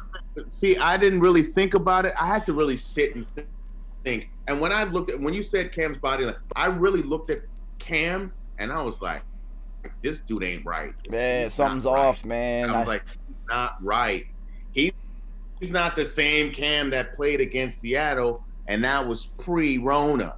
Post-Rona, this dude has been different. And so I'm like, Rona's still fucking with him. Well, and I didn't take that into account until really this week. Do you realize this is like the first time in a solid 17, 18 years where I'm literally saying, nope, New England's going to lose this week. I was like, you just never pick against New England. No, yeah, right? This is rare for you. Even at any times, even with Matt Castle, even at games where the offense doesn't. Fucking Randy Moss. Let's be honest. No matter the scenario, you're always like, well, it's the Patriots. They will find a way to be in the game, and if they're in the game late, they're going to end up winning because they're better at situational football than you. But this year, I'm a realist, people. I am a realist before I am a Patriots fan, and I knew they were going to lose that one. I'm telling you, they might win 2 games the rest of the season if they're lucky. They have to play the Jets, so there's, yay, good for you. You get to beat the Jets. But we'll see. We'll see if we continue our hot streak of picking games, because we are both, I don't know what the percentage is, but it's definitely in the 70s for both of us, which is retarded. Especially picking straight up, because, whatever. Mm-hmm. Nobody ever picks straight up. This is rare. Everyone. I don't like picking against the spread, though, because I'm not picking against time travelers. I know they went forward in time, like Back to the Future 2. They had to have, man. How do they get? How do they get it right every single time? It's fucking retarded. They got the book, So the fifth moment. So yeah, homie. So we will find out. Sunday. What happens? Well, Thursday is the first game, and then Sunday we'll find out. And then so next Tuesday, I'm doing a election streaming live, watching the election. So I don't know what you're doing. I might throw out a Zoom link to people just to see if they want to pop in, because what the fuck else are we going to do besides? Well, I'm gonna be in the booth. He says, "Fuck that shit. I'm getting money." Well, actually, I showed up this week. This is a special one for me. My born day today. So shit. Well, happy birthday, son. Gray Matter birthday. Oh shit. See, Nice misses everything important. He's probably out stealing you a nice birthday gift, though. I have to let him know to grab you something nice. You know what I'm saying? For Scorpio season, you know what I'm saying? Silence and violence, baby. So have you hit 40 yet? Well, here's the thing: when you moisturize and hydrate, you can be whatever you want to be, kids. Well, this is 2020. You can be whatever you want to be, but the Whatever you want to be. well It's 2020. I know. This is what I call my gremlin. This is my stripe. yeah, I This was is my say. gremlin stripe, right? In order for you to be whatever you want to be, you must consult some Just for Men right here, because this is a little bit of an indicator. No. See, mine's all right Never here. Just for men. Because never just for men. All you do, shave it down. Trust me, I still got my Benjamin Button intact. Well, I mean, I hit 40 this year, so I know you're somewhere. You're either run behind me or one ahead. I can't remember. It's a sliding scale. You know what I mean? Well, it's a beautiful thing, man. Life, your perspective changes when you hit 40. I know that much. Especially during the Roni. Woo. And listen, it's opened a lot of fucking eyes, and you get to see where people truly at with it. And you know what? You get to see that people were dealing with a whole lot of shit that you thought they had their shit together, but you realize, like, oh, it stripped some shit down. It stripped a lot of shit down, and then you got to see the raw from a lot of people. So That is very true. And that only comes with wisdom, which only comes with age. So happy birthday to my homie. I appreciate you coming through on your birthday, man. So we'll see. We'll talk. We'll text during the week. I'm sure there's some ridiculous football things that are going to happen.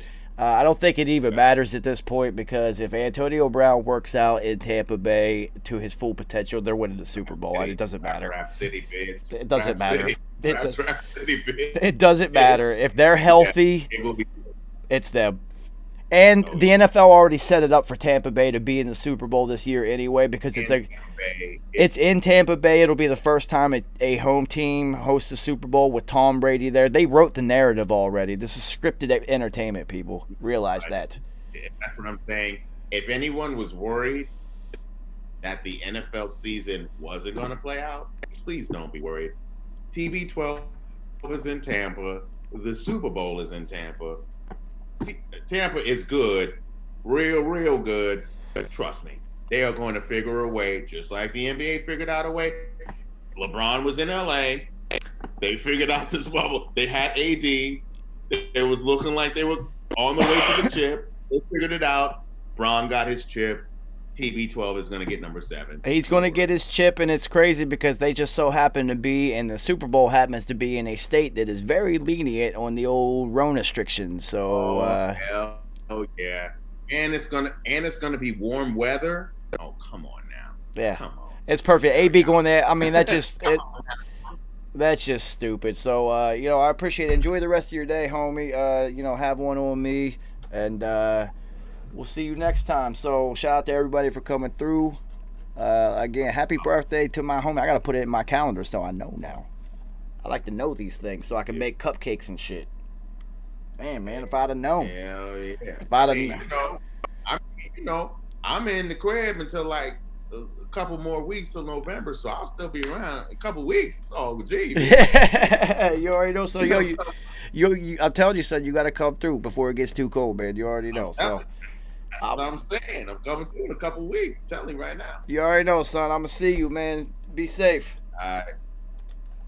So, shout out to everybody for coming through. As always, I appreciate it. We will see what happens this week. I'm going to go get some food and hang out with my dog.